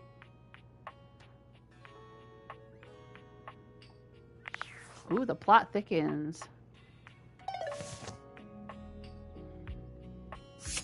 Alright, back on with the glasses. Let's try meeting the washer and dryer. I'm not sure which one is which. I would probably put the dryer on top and the washer on the bottom, because the washer would get heavier maybe with all the water in it. So let's try the bottom one first. A handsome acrobat greets you with a small yet theatrical little bow, placing a hand on his chest and tipping his head forward. He has the aura of a veteran showman, but he doesn't look particularly pleased to have you as his audience. Greetings, weary traveler. Ooh, he's got a cool voice. I have met a new dateable, Washford.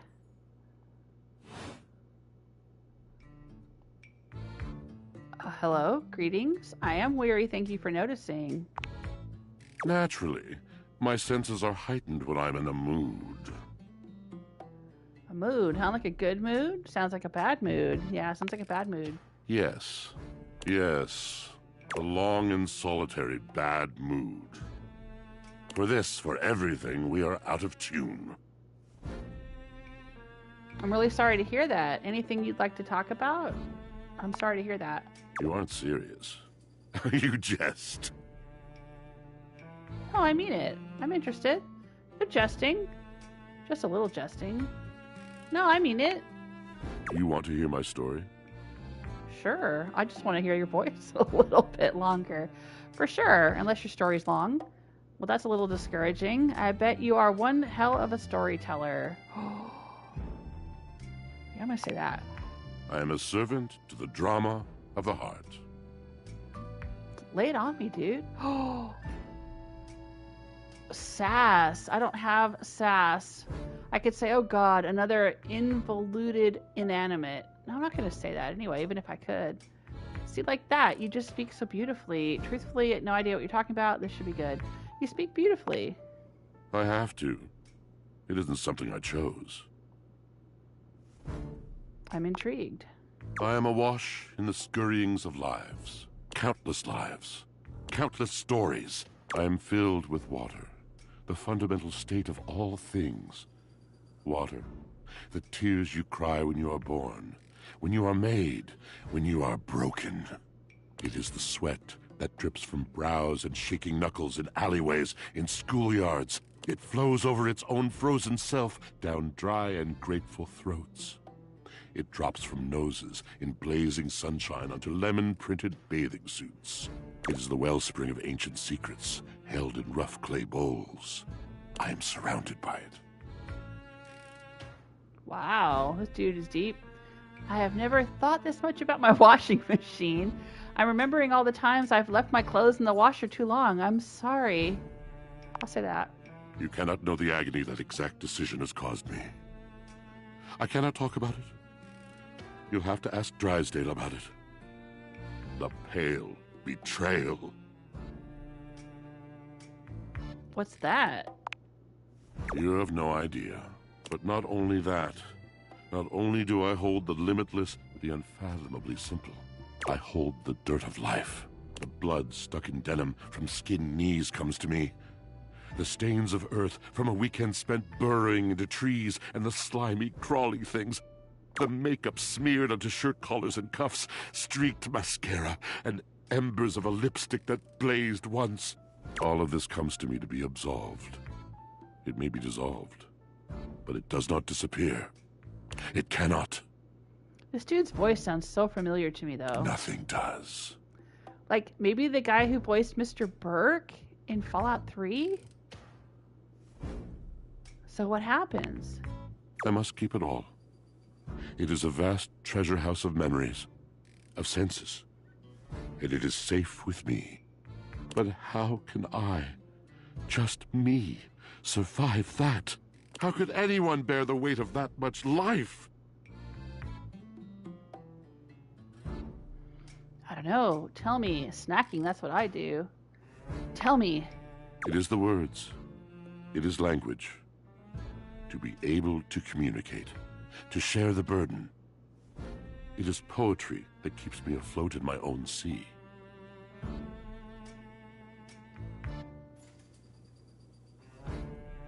I think I understand. I'd really love to hear the story you have to tell me. Yeah, tell me. You mean it? And this at last is the dawn? Such bewilderment comes with the sight of the room. I cannot tell. I guess I'm stuck here listening. A deep breath. I'll go with that. I have lost my only friend. Oh no. Sigh sympathetically. Purse eyebrows sympathetically. Nod sympathetically. I'm going to sigh sympathetically. He gazes off into the distance, something clearly weighing on him. His eyes narrow for a few moments, and then he sighs. Oh. Did you mean to do something just then? Was that it? Yes, my God, haven't I done enough? I'm gonna need a little bit more detail. Bravo, but I still don't get it. I'm gonna need some more details. Drysdale. He was a phantom of delight when first he gleamed upon my sight. But we are quite forsaken. Oh, what happened? Is that the dryer? Forsaken how? Is that the dryer? Washford rolls his eyes. His name is Drysdale. If you must parse down his fullness, yes, he's the dryer. He gestures to himself. I'm Washford. He gestures to your dryer. He's Drysdale. Oh, nitwit. We were a duo. An acrobatic team rivaled by none on Earth. We were swift, smooth, and strong. I wish you could have seen him fly. To the vault of paved heaven. Our performances were legend. They came from many rooms away to watch us, to applaud us. And joy filled me, as wine in a glass overflowed. Sounds like you guys had a really amazing connection. Cool beans. I'll say it sounds like you had an amazing connection. Past tense. But the physical connection between him and me, it is like nothing I have ever known before or since.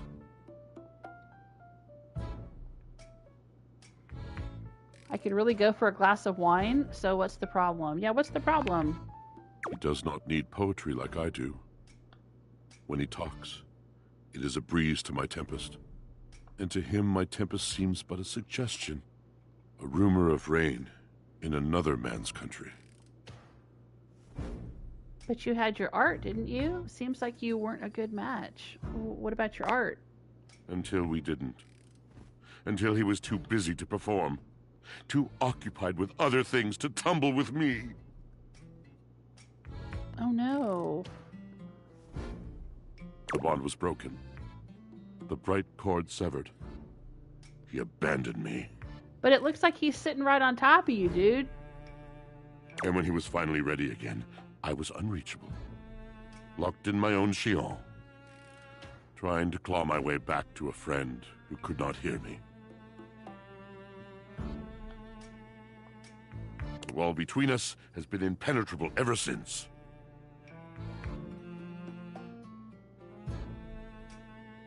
Oh, hey Herman. Looks like you deleted some messages. I didn't see them. Imaginary friendship, but you can have imaginary enemies too. Pretty scary, yeah. I'm starting to see why you two haven't talked in such a long time. Whoa. I'll say whoa, I guess. Yes, it's been years. As I said, Traveler, a long and solitary bad mood. But he's right there. Like, he's sitting right on top of you. I don't see why you guys are... All moving things come to an end. A knotted willow. Okay. I miss him every day. But he's right there. Though you have been a rather dismissive and flippant creature, I find I am still charmed. I didn't know I could still feel that way. I've been dismissive and flippant? I didn't think I was being dismissive and flippant. I was into your story.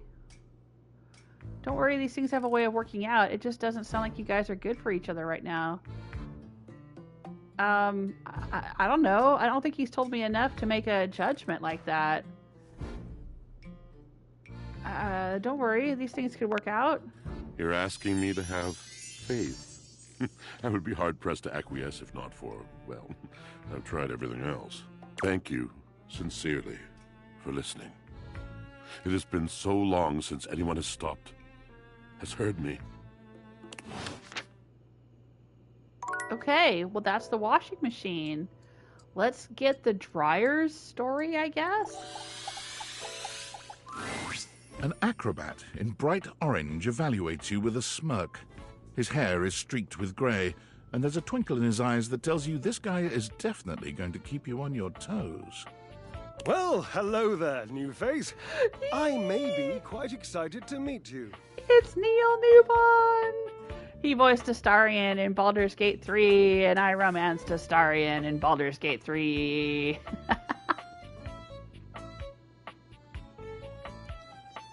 Nice. We have met Drysdale. You may be excited? Sounds like a pretty basic greeting. You may be excited? I have a voluptuous suspicion that may be the emotion I'm experiencing. Yes. I'm excited to meet you too. You don't know whether or not you're excited to meet me. I'd say be excited. I'm pretty cool. You don't know whether or not you're excited to meet me. Okay. Well, how can I know for sure? You might turn out to be fabulously interesting, in which case, yes, I am thrilled. Pass the champagne. Or you might, in reality, be a dud. A wet blanket. A bore. And if that happens, and I've already committed to excitement, I'd look like a bit of a moron now, wouldn't I? Sure, I guess that makes sense. Definitely can't risk looking like a moron. I'll just say it makes sense. I always make sense. I'm a sparkling conversationalist. Are you? So, tell me, am I excited? Or am I already sorry I asked? And keep in mind, when I'm disappointed, my finely toned trapezii tend to flare unexpectedly. Oh, if I had charm, I could say, oh, excited. I've charmed you right off your feet, haven't I? But I don't have any charm at all. I'm an exciting person, I think. Those are quite toned. I'll just say that. Naturally. As an energetic equilibrist, I must keep my body in tip-top shape. I can see that, you do not make that a priority. Rude. Wait, but I do. Yep, I sure don't. Hate working out. Sure, I'll say that. You hate the tireless pursuit of physical excellence? Nah, I just prefer a more functional workout. Yeah, it's so boring. I'll go with functional workout. Indeed. I am an enthusiast for anything that challenges all sides of my glorious vessel. How do you work out exactly? Cherub, I cannot even begin to tell you, but I am nothing if not inventive, fearless, indefatigable. He called me Cherub. You must be creative, too. Ha! Devilishly so. I haven't given up hope that I'll yet be able to craft a perfect metabolic masterpiece. Using only what's here in the laundry room? Gasp! I've had a sudden flash that I should feel excited, but I am not sure why. Explain yourself, brain! Oh, no, wait. I figured it out. Oh, that's more points for me. Huzzah!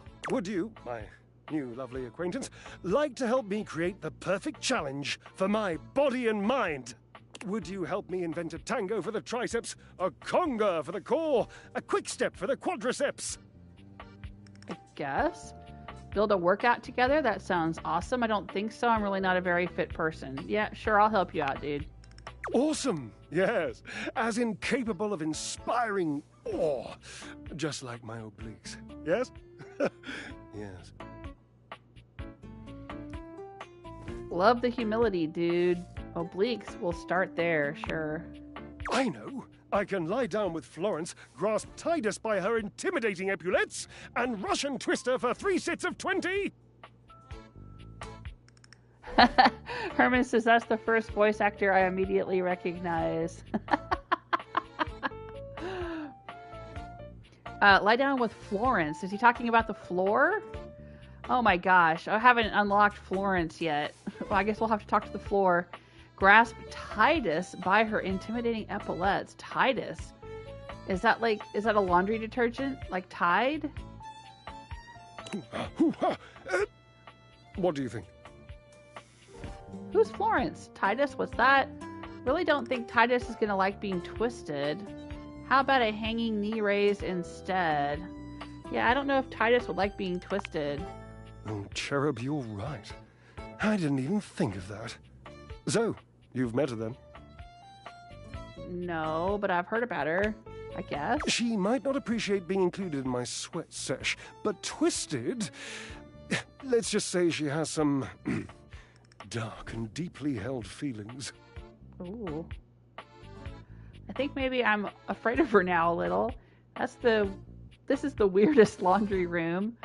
Okay, let's work those glutes. Ooh, okay, let's work some glutes. May I divulge an incy-wincy little secret? Sure. To me, it isn't the gluteus maximus. It's the glorious marvelous. It's my favorite muscle group.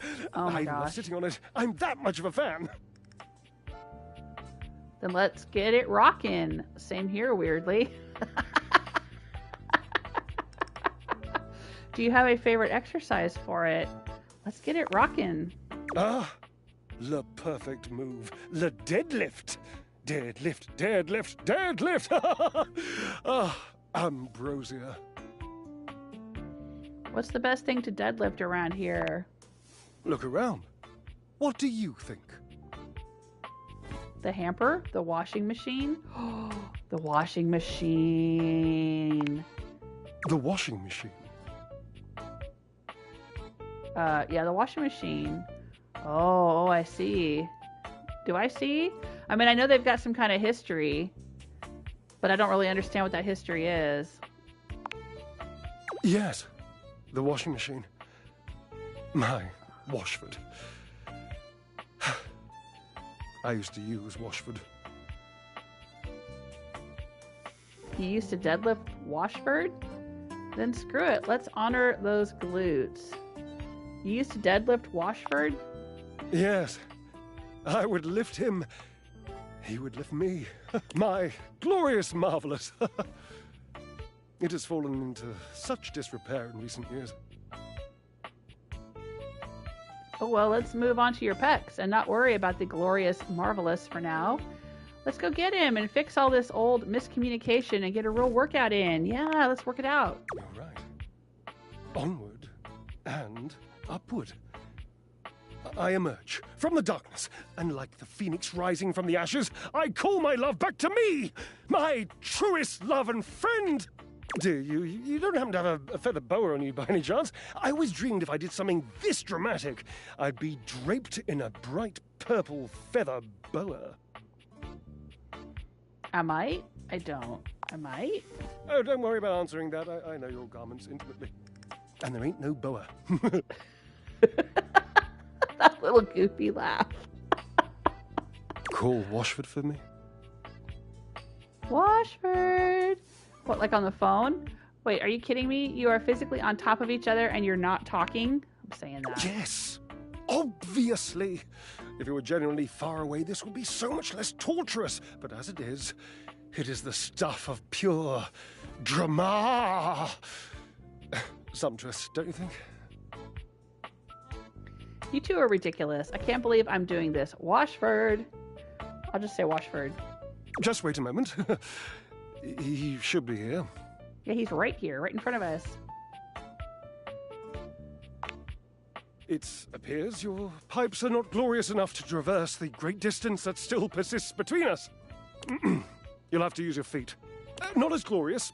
Slightly floppy, really, but hopefully effective. Have at it! Oh, so I've got to go talk to Washford now? Oh, I have a message. Unfortunate about Sandy and corporate events planning. She was responsible for all the best casual Friday themes. Now that she's gone, there's finally nothing left of the 7 pioneers. 7 pioneers? In the beginning, there were 7 of us, working out of David's dorm room, stealing Wi-Fi from the neighbors and using cardboard boxes for chairs. We had no idea we were changing the world. We just wanted to design a more efficient paperclip. But then the money started flowing. Money always changes people. Didn't take long for the 7 pioneers to be whittled down to 1. David? You? Sneezy. Who's Sneezy? I'll say David. Bingo. And all the this, CEO guy. The wretched soul-sucking corporate monster that Valdivian became, the pioneers never wanted that. One by one, they left, but I stayed. Deep down, I really believed David, the old David, was still in there somewhere. But when he wanted to use the Date-viators for military applications, I knew more drastic action was necessary. Quickly. So you stole them? I'm sorry, but there's no time. I'm using the display phone at a wireless store, and they closed 30 minutes ago. The sales associate is giving me the stink eye. I'll follow up when I can. Okay. I mean, is it really stealing, though, if he's the one that invented them? All right, let's check out the Date-a-Dex. Let's sort by most recent. And let's take a look at Stella. A creaky and perhaps a bit gullible staircase who appears to be involved in a rather odd business. The thing that's odd about it is that it seems to be pyramid-shaped and scammy. She likes structure, dislikes feeling left out. Voiced by Nancy Linari. All right, Dorian. You discovered the sexy, rather bad boy Trapp Dorian. What an unexpectedly spicy side to your old friend, and good lord, that body. Likes friendship, dislikes nonsense. Voiced by Ben Starr. Linn. Voiced by J. Michael Tatum. Last time you saw Mitchell, you went out to dine at Freddy Yeti's ice cream joint. Dislikes cronuts. Washford. Voiced by David Sobolov. Okay, that's not who I expected. I think I thought it was going to be Wes Johnson, who voiced Mr. Burke in Fallout 3, but it's not Wes Johnson, so... Oh, well. Dislikes washing clothes, but dude, that's your job. Oh, that would suck, wouldn't it? That's all you can do. That's what you're made for, but you don't like it. Oh. Poor Washford. Drysdale. Dislikes drying clothing. He hates his job, too. He likes presents, biscuits, and wrestling in oil. Voiced by Neil Newbon. Keith. The Skeleton Key. Voiced by Christian Lands. Likes candy. Dislikes secrets. Ooh, I kind of like Keith. All right, Bodhi, how do you say that? You know what? I've seen it. I don't know if I've ever heard it.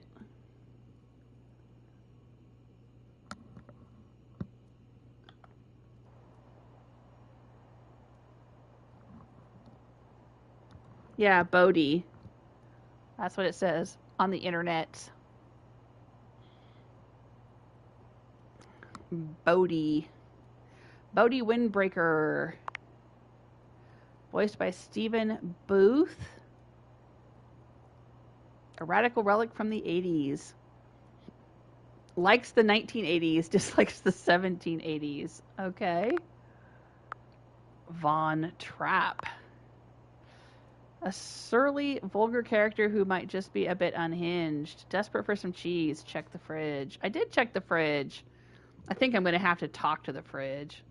Dislikes crawl spaces. Well, can we move him out of the crawl space? Voiced by Dana Snyder.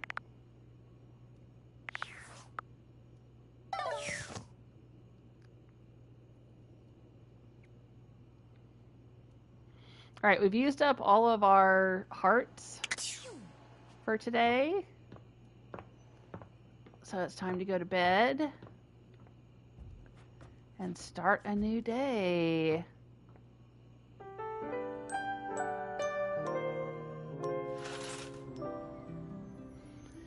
And we must continue to awaken dateable objects. All right, what objects should we awaken now? I guess we can go talk to the fridge about getting some cheese for the mousetrap. Oh, right. And we've got the key to the attic now. Maybe we have to talk to Dorian to get in here. All right, I'm going to go talk to their fridge first and get some cheese. I know I said I wasn't going to proceed with any quests. Oh. Did we move? I guess we moved the time capsule in here now. Okay. Alright, well let's go talk to the fridge, because I haven't talked to the fridge before, other than when we were with Mitchell.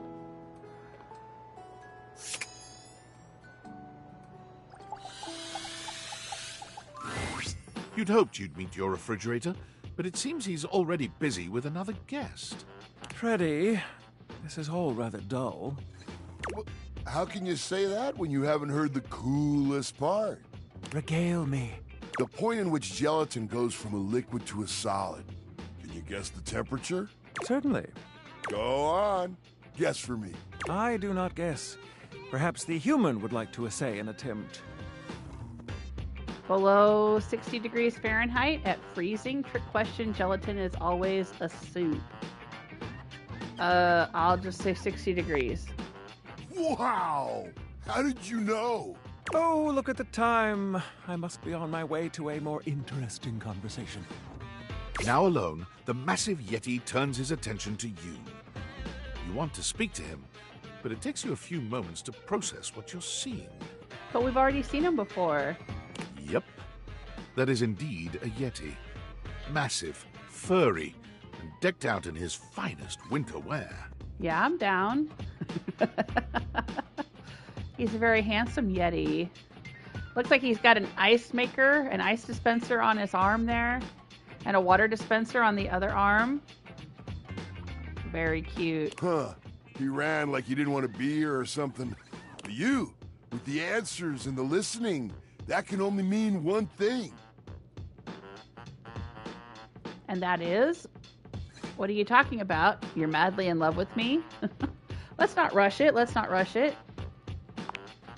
With you standing in the kitchen, I'm no longer the coolest thing in here. Oh, is he flirting? That was kind of sweet. That's me.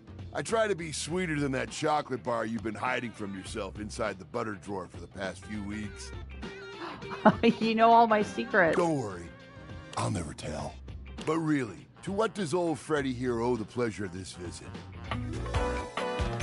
We've met a new dateable. Freddy Yeti. Oh, I need did cheese. you make another order to food fetch?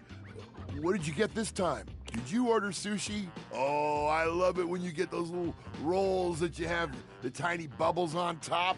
No, wait. You know what we haven't had in a while? Burritos. Ooh, you can talk me into burritos. But you might want to hold back on the beans because, well, you know why. I can't eat burritos unless I get gluten-free tortillas, which are kind of not great. But I love tacos or tostadas with beans on them. So I still eat a lot of Mexican, just not with any flour tortillas.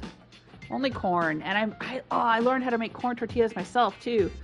I mean, I know anybody who already knows how to do it is probably like, duh, it's not that hard. But honestly, I had no idea how easy it was. I got some maseca and I got a tortilla press. Oh, they are so good. I never buy corn tortillas anymore. Only make them. And Mr. Jules Smith helps. We have a little production line where, like, I make the dough and he rolls the balls and he presses them and then I cook them. Oh, they're so good. Anyway, what are we talking about? You got it, Freddy. We're going there already. I'll say that. We're going there already. Hey, just telling the truth. So what are you doing here now? Oh, don't tell me. Let me guess. Are you feeling fancy today? You look fancy, cool kid. I bet you were feeling fancy. I got it. You ordered my favorite. That duck from the one place that I can never pronounce. I love duck. Nope. What else do you like? Yeah, what else do you like? A burger? Chicken tenders? Empanadas? Oh, sounds great. Oh, I love when you use food fetch. The possibilities are endless. As endless as they can be within a 10-mile radius. Food fetch is a ripoff. I'm trying to cut back. We have plenty of food here, don't we? Yeah. I don't use Uber or food fetch or anything like that. I can't remember the last time I've had food delivered. I like to do a lot of my own cooking. Food fetch is a ripoff. We have plenty of food here, don't we? I'll say I'm trying to cut back. I mean, also because of the celiac, I have to do a lot of my own cooking because I just can't trust restaurants to be safe, depending on the restaurant. But I like cooking. Oh, why didn't you say so? I mean, even before I knew I had celiac, we would only eat out like once a week. And that was kind of a special thing we would do when our kids were younger, and we would get like pizza on a Friday or something like that. Bojangles, maybe hamburgers. But yeah, I would do most of the cooking. You hungry? What can we get you? We've got those leftovers from that Tie Me to the Moon place, the slice of cake from I Like Big Bunts, or the pizza from Pie on Life. Which will it be? Oh, wow. Pad C for me. Cake does sound really good. Give me that za. I'm actually not that hungry right now. I like big bunts. Let's go with that. Yummy. I like big bunts and I cannot lie. Yeah, me too. I'm still surprised that you had the willpower to save this thing. This peaches and cream bundt cake is just bursting with flavor. No peach flavoring here, cool kid. They use the real stuff. I did try it out a bit as I held it for you. Easy fix, though. Get 2 paper towels, kind of moist, put one under the slice and one over it, then slide it into the microwave. Yep, way ahead of you, Freddy. The microwave? Trust me, just for like 20 seconds or so. Kapow! A bundt so fluffy, you can't help but take a bite. All right, 20 seconds. Got it. Stale cake is where it's at. I'll be just fine. I'll do the 20 seconds. Next time you're feeling peckish, you know where to find me, cool kid. I'll be here waiting. Okay, I guess that was the refrigerator, and I still don't know how the heck to get cheese. Because I don't see any cheese in here.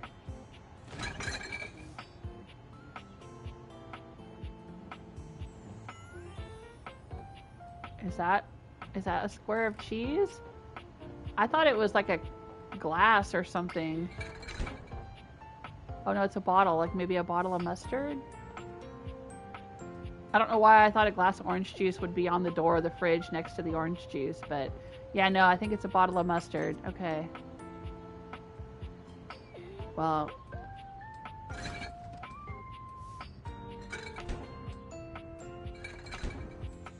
I'll have to figure out how to get some cheese for the mousetrap at some point, but alright, we've still got 4 hearts we can use today. What should we use them on?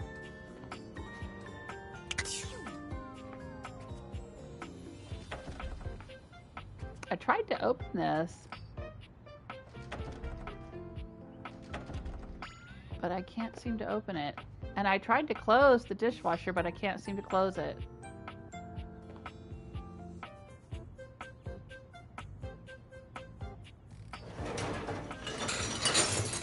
Oh, and now this isn't sliding out either.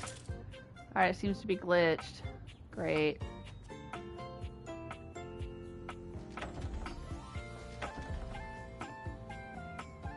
Okay. Do I have to, like... Is this like an ironing board or something? Alright, let's find out what the deal is with this. I'm curious. Looking at the tiny, big-headed Dorian who stands before you, it's hard not to wonder if perhaps the deviators have glitched. But a quick inspection does seem to show they're working just fine. So it's like every door in the house is a different version of Dorian? This is so cute. Tiny Dorian. What are you looking at? Nothing. You're small. I am slightly smaller than the rest. No big deal. I'm still a door, not a cabinet, not a hatch. A door, just as much as the rest. Understand? Yeah, I got you. I got you. Yeah, I understand. Good.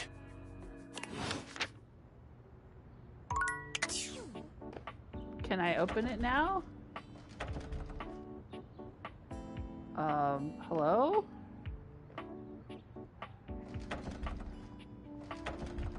Oh, this is so weird. Alright, I guess I just used that one of my hearts and I didn't get into that door. Don't know how to get into that door. Alright. Can I romance the chicken timer?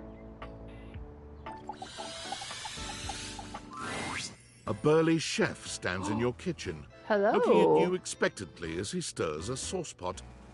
Despite his intimidating stature, there's warmth in the depths of his dark eyes. Is this the stove? I was trying to romance the egg timer, but I guess that's part of the stove. Okay. You Hello. must be my new sous chef. I expect him to say, hello, children, like the chef in South I'm Park. Stefan. Hello, Stefan. Hey. Are you ready for prep? Sure. Stefan regards you in silence for a few long moments. Then why are you here? Whoa, calm down, An dude. adorable chicken-shaped timer There's the slides into timer. the conversation, settling on Stefan's shoulder. Mr. Cluckles. Oh my gosh. You're right, Mr. Cluckles. I could stand to be nicer. Oh, look at his hair. He's got like flames cut into his hair. That's really cool. He takes a deep breath, steadying himself, then points dramatically at you. You! What are you doing in my kitchen? This is my kitchen. This isn't just your space. I'll say that. You must have me confused for someone who thinks this kind of thing is funny. I'm busy. I've got a whole lot of folks to feed, and unless you are here to help, I need you to step out of... Wait. Do you smell that? No. Yet you possess a nose, do you not? I make do with my hood. Yes, I'm preheated. I know. Thank you, Mr. Cluckles. Always keeping me on track. Like some humans who come in my kitchen just to distract me. Oh, it's a little chicken timer. It's my kitchen, dude. End of story. I'm just gonna comment on the chicken timer. That little chicken timer offers more help than you can imagine. He understands the type of establishment I'm trying to run around here. Are you okay? Only a human who doesn't understand cooking would ask me that. Cooking is life! It's not just food, it's your soul. Maybe one day you'll understand that. Until then, I'm wasting heat standing around here talking to you. Oh, I understand. I was just saying that I like to do all my own cooking. Anyone ever tell you how rude you are? I guess I've got to tell him he's rude. It keeps giving me options to say that, and I keep trying to be nice, but all right, let's be real. Well, of course they do. And they didn't know a crate from a grape, so I couldn't give a damn about what they say. Wait, I know a crepe from a drape? Does that count? Then I'll leave. I'll say I know a crepe from a drape. Go on, shoot. Okay, Mr. Cluckles, all prep should be done in 7.5 minutes. Start the timer. And go! Okay. Well, that guy was kind of rude. But alright. I guess because he's, you know, a chef and stuff. Is he supposed to be like Gordon Ramsay, sort of? People always are stressed out in the kitchen.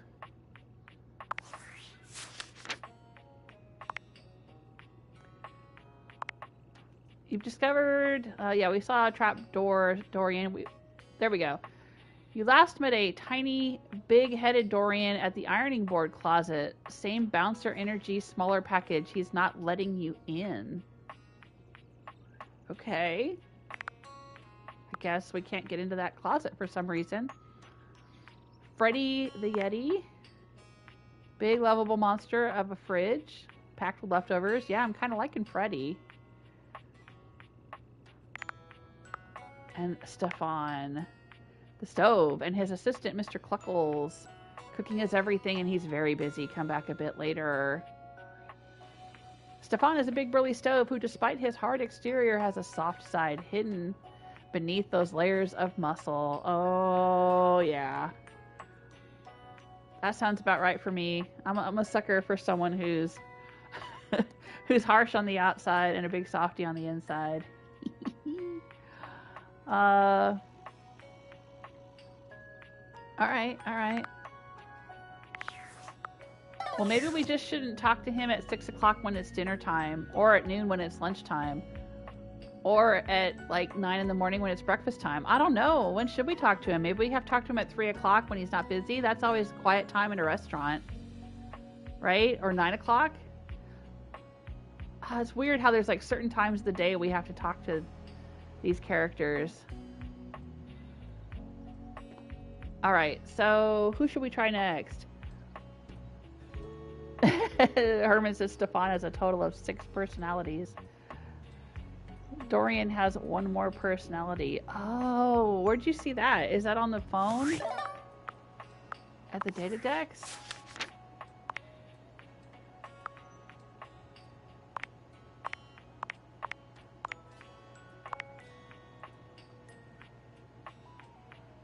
It says we've unlocked 3 out of 4 things for Dorian. Let's look at his collectibles. Alright, so Dorian has 1 more personality. Oh, maybe the attic door? Speak to Dorian facing the wrong way. Most important door there is and ever was. Only horizontal door. Nothing funny about this. Speak to Dorian facing the wrong way. That's interesting. What in the world does that mean? Alright, Stefan. Oh, I see. Up in the top right corner, 1 out of 6. We saw the Mr. Cluckles. Ask for dessert. Ask Stefan to cook. Ask Stefan for popcorn in another Dateable's quest line.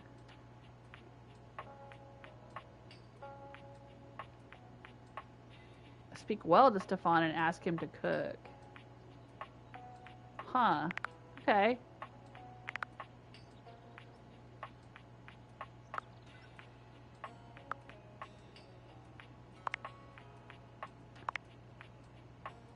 Have a practice date at a restaurant. Have a practice date at a bowling alley. Have a practice date at a strip club. Alright.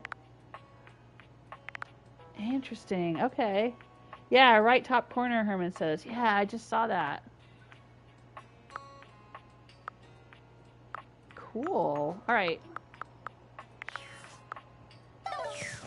who do you want to awaken next? Let's try the attic door.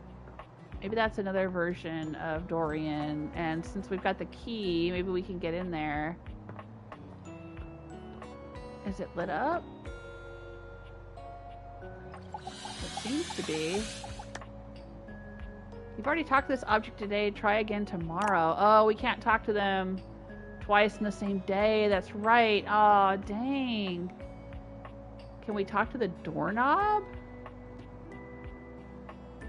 What? Is the doorknob something separate from Dorian? Well, we've already talked to Dorian today, so I guess we can't talk to him again.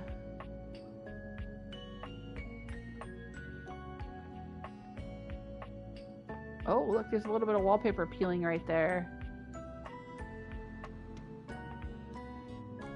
Can we talk to the smoke alarm? Maybe that's part of the ceiling. Why does this keep lighting up? This was lighting up yesterday, too. I thought it was the wainscoting or whatever that's called. What is this? How does one even describe a warrior like Hello. this? A veritable, well, wall of muscle stands before you. This is It's like almost the comforting Kratos to know guy, the right? walls of your house are this solid. I saw his outline on the Date-a-Dex and was like, ooh, this looks like Kratos. Wall. We found him. Wall. Wall, wall. Wall, wall, wall. We met a new dateable, Wallace. Is that all he says? Hello? What? Wall? What the literal fuck? I'm not gonna say that. I'm gonna say wall. The warrior's eyes widen. He leans in closer, towering over you. Wall? Wall. Wall. Or I could say wall, wall, wall. I'm gonna go with the first one.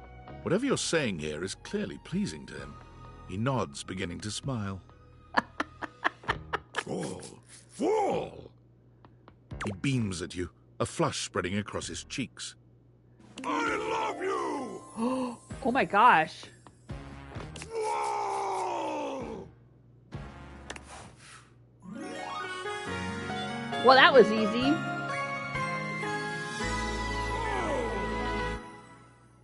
My first romanceable character, and all I had to do was say one word.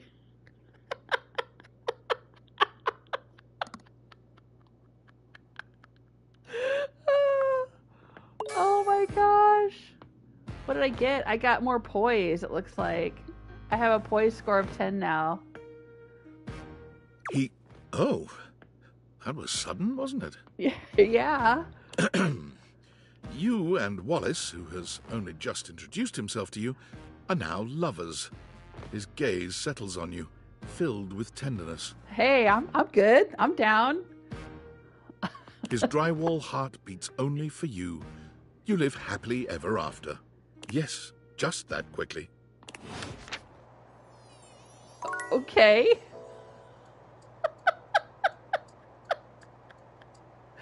Wow. All right.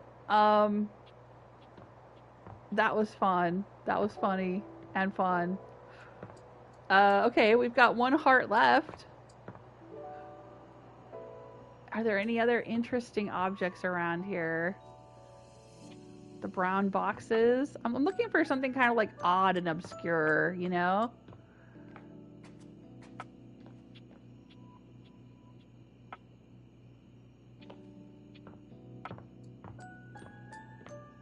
I like unlocking the weird things. I don't know. What does that say about me?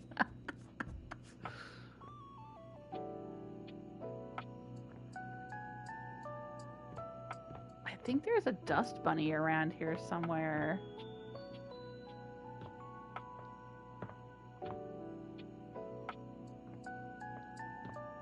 Ooh, blanket. I'm not sure how to find the dust bunny.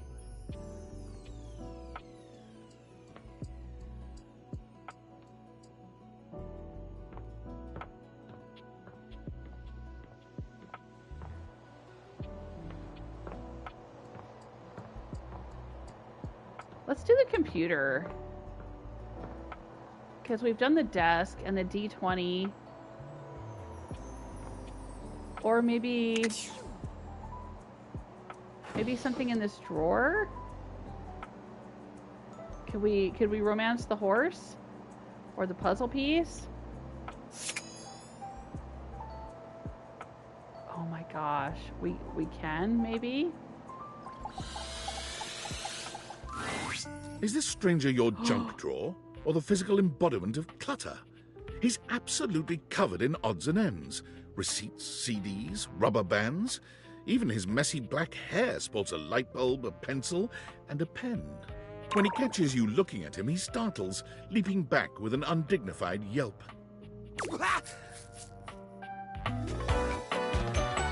We've met a new datable. Whoa, Jerry. Jerry the junk drawer. Whoa, Wolf! Cheese and crackers, you startled me. I love the look of the character, though. That is so cool. Hey, next time you open a guy, knock her something first, huh? I'm not used to so much light. Sorry, I didn't mean to startle you, Jerry. Besides, sudden jerky movements like that risk disorganizing my collection. Speaking of junk drawers, there's an update to that game a little to the left. And it's going to be the last update for the game that they do. The developer said this is going to be the last time that they do any kind of active development. It does a bunch of bug fixes and some other things too, but it adds some new junk drawer or drawer-based puzzles. So I'm going to play that one of these days very soon after I finish playing Date-a-Everything.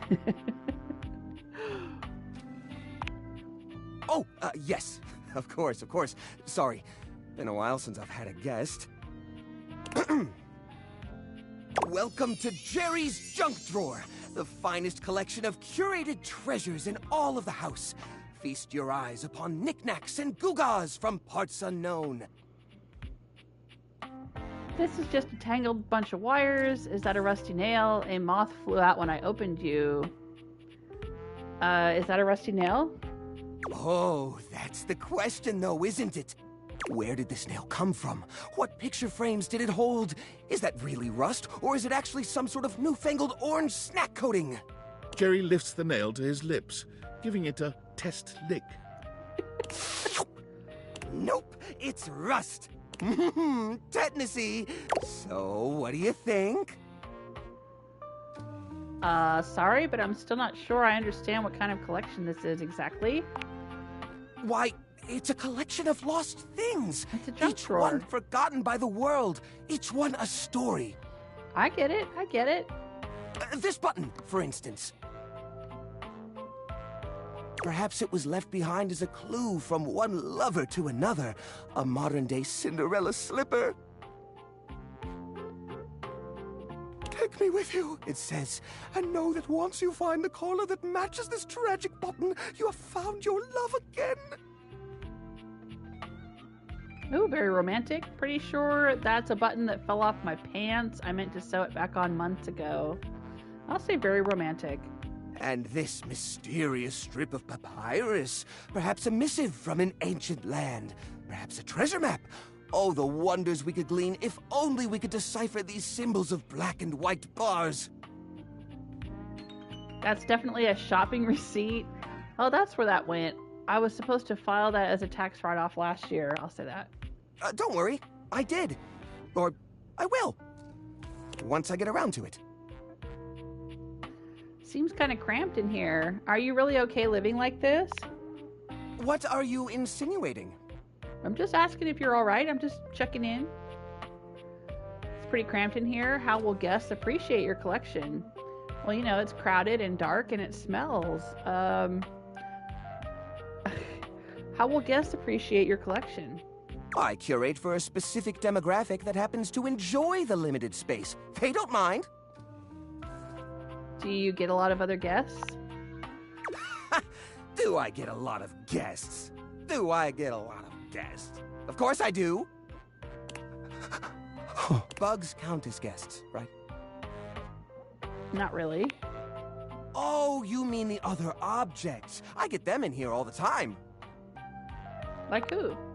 Well, there's that Celia. She's a very well-to-do socialite, and she happens to be very interested in the collection. In fact, every time she comes by, she asks me, when will this junk be gone already? I assume she's worried about the collection moving venues before she gets to see it. She's probably just nervous about coming inside. Maybe she's nervous about how cramped it is. Listen, you, Oh, what's the use? It's true! Nobody visits me but the moths. What am I doing wrong? I just don't get it! I love to entertain, so long as guests don't touch a single thing. Maybe it's time to get rid of some of this stuff. What? You mean throw it away? Uh-oh, does he have hoarding disorder? No, just recycle it a little. Turn it into something new. How do you mean? If these objects are special and you haven't been able to use them for repairs... ... Now I'm scared. Upcycle them into something that doesn't take up as much space. Upcycle them? You mean like an art piece? Actually, yeah, that is exactly what I mean and what I do in real life. I love using old broken jewelry to make new jewelry or, you know, turn it into something that people can wear. I use a lot of broken jewelry parts from like antique stores and vintage stores and stuff like that. Or art projects that I like to use and recycle things. I love making recycled or upcycled art pieces. Yes. Yeah, an art piece that we display in the dumpster. Well, that's mean. Well, I suppose the collection could use a centerpiece. Something eye-catching to bring in more visitors. Which is to say a single-digit number of visitors. Which is to say another visitor besides you and the roaches. But I wouldn't even know where to start. I mean, what am I supposed to do? Just smash objects together at random? I can't imagine Pierre the paperclip and Claude the so old he's gray and unusable now eraser getting along. They're so different. But this junk isn't talking, even with the date viators on. Well, could you combine objects with similar personalities? I'll go with the combining junk with similar personalities. I guess that could work. To be honest, whenever I look at anything in the collection, it's like I see its entire past laid out in front of me. That's one of the reasons it's so hard to give things up, you know? Every object has a memory, and that memory is like a part of my body.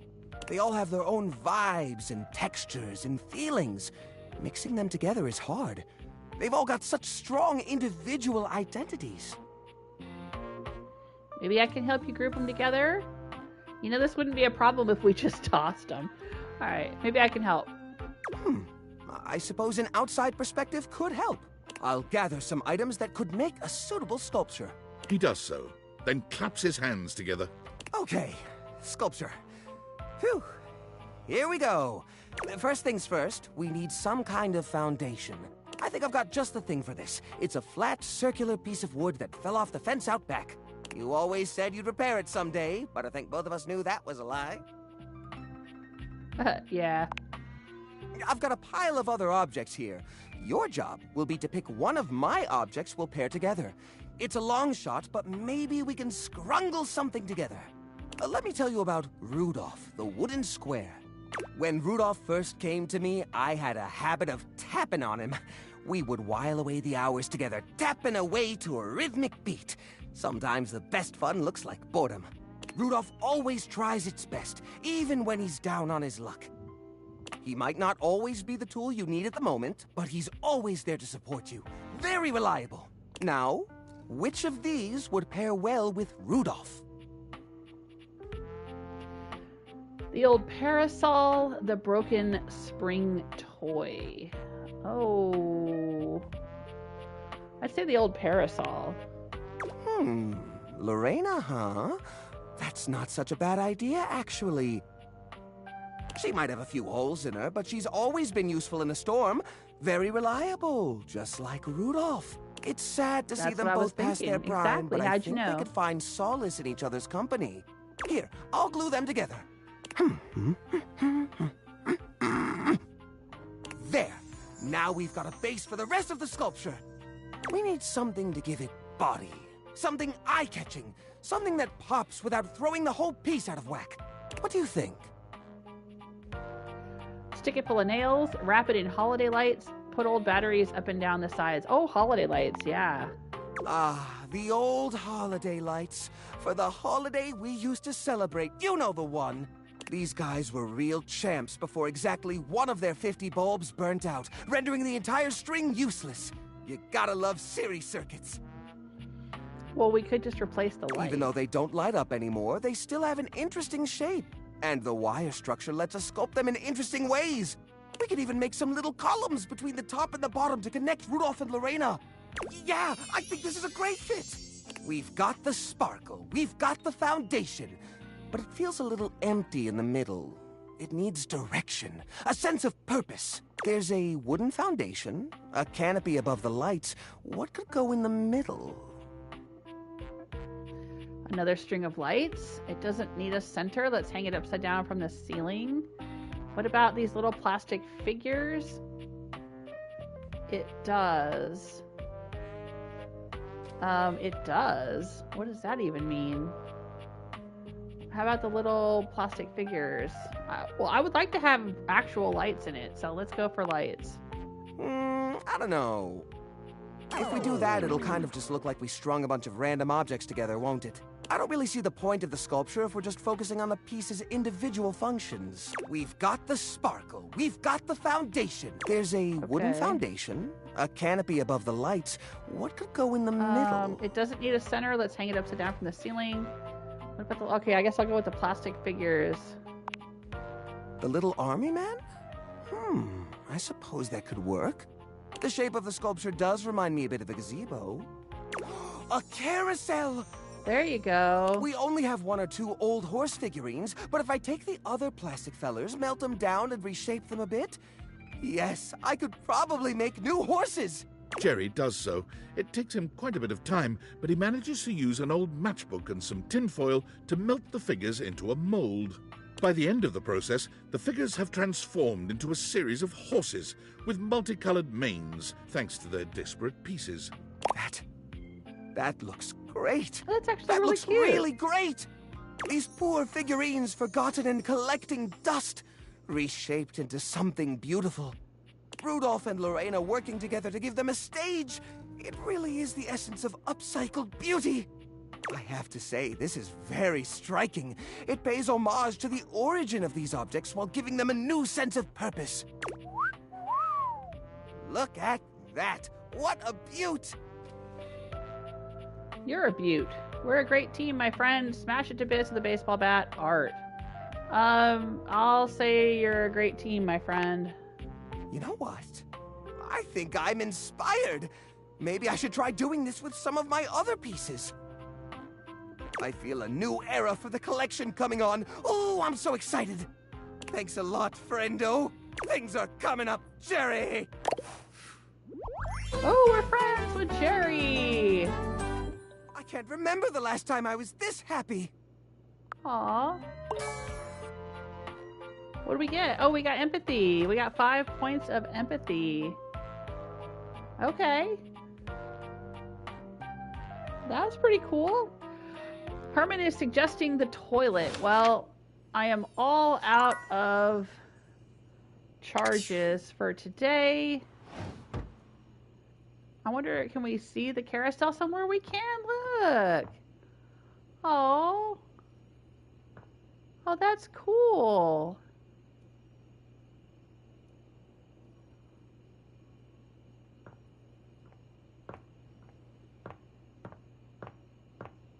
And I think that's all I'm going to play today because I have been streaming for close to 3 hours now. So let's end the day. But we can do the toilet tomorrow. I have already seen the toilet when I watched someone else's playthrough. I mean, I didn't watch the entire playthrough of the whole game, but I was watching a video on YouTube of someone else playing this game, and I saw them talking to the toilet. So I already know what the toilet is like, and I do not like the toilet. But I will be happy to meet the toilet for you so you can meet the toilet, so you can see what the toilet looks like. Because it is pretty silly. It is pretty silly. So we will go and meet the toilet tomorrow. Herman says, love the carousel. Yeah, it's really sweet. And Herman says, okay, I had fun today. Thanks. Oh, you're welcome. Thanks for hanging out in the chat room with me. And it was good to see Stella, and it was good to see Patrick in the chat room too. Thanks so much everyone who stopped by. Thanks so much to everyone who's watching this, even if you're watching the recording that was saved on YouTube after the live stream. I appreciate you. And yeah, I will be back to playing some more of this tomorrow, and we will meet the toilet. Take care of yourselves until next time. Bye.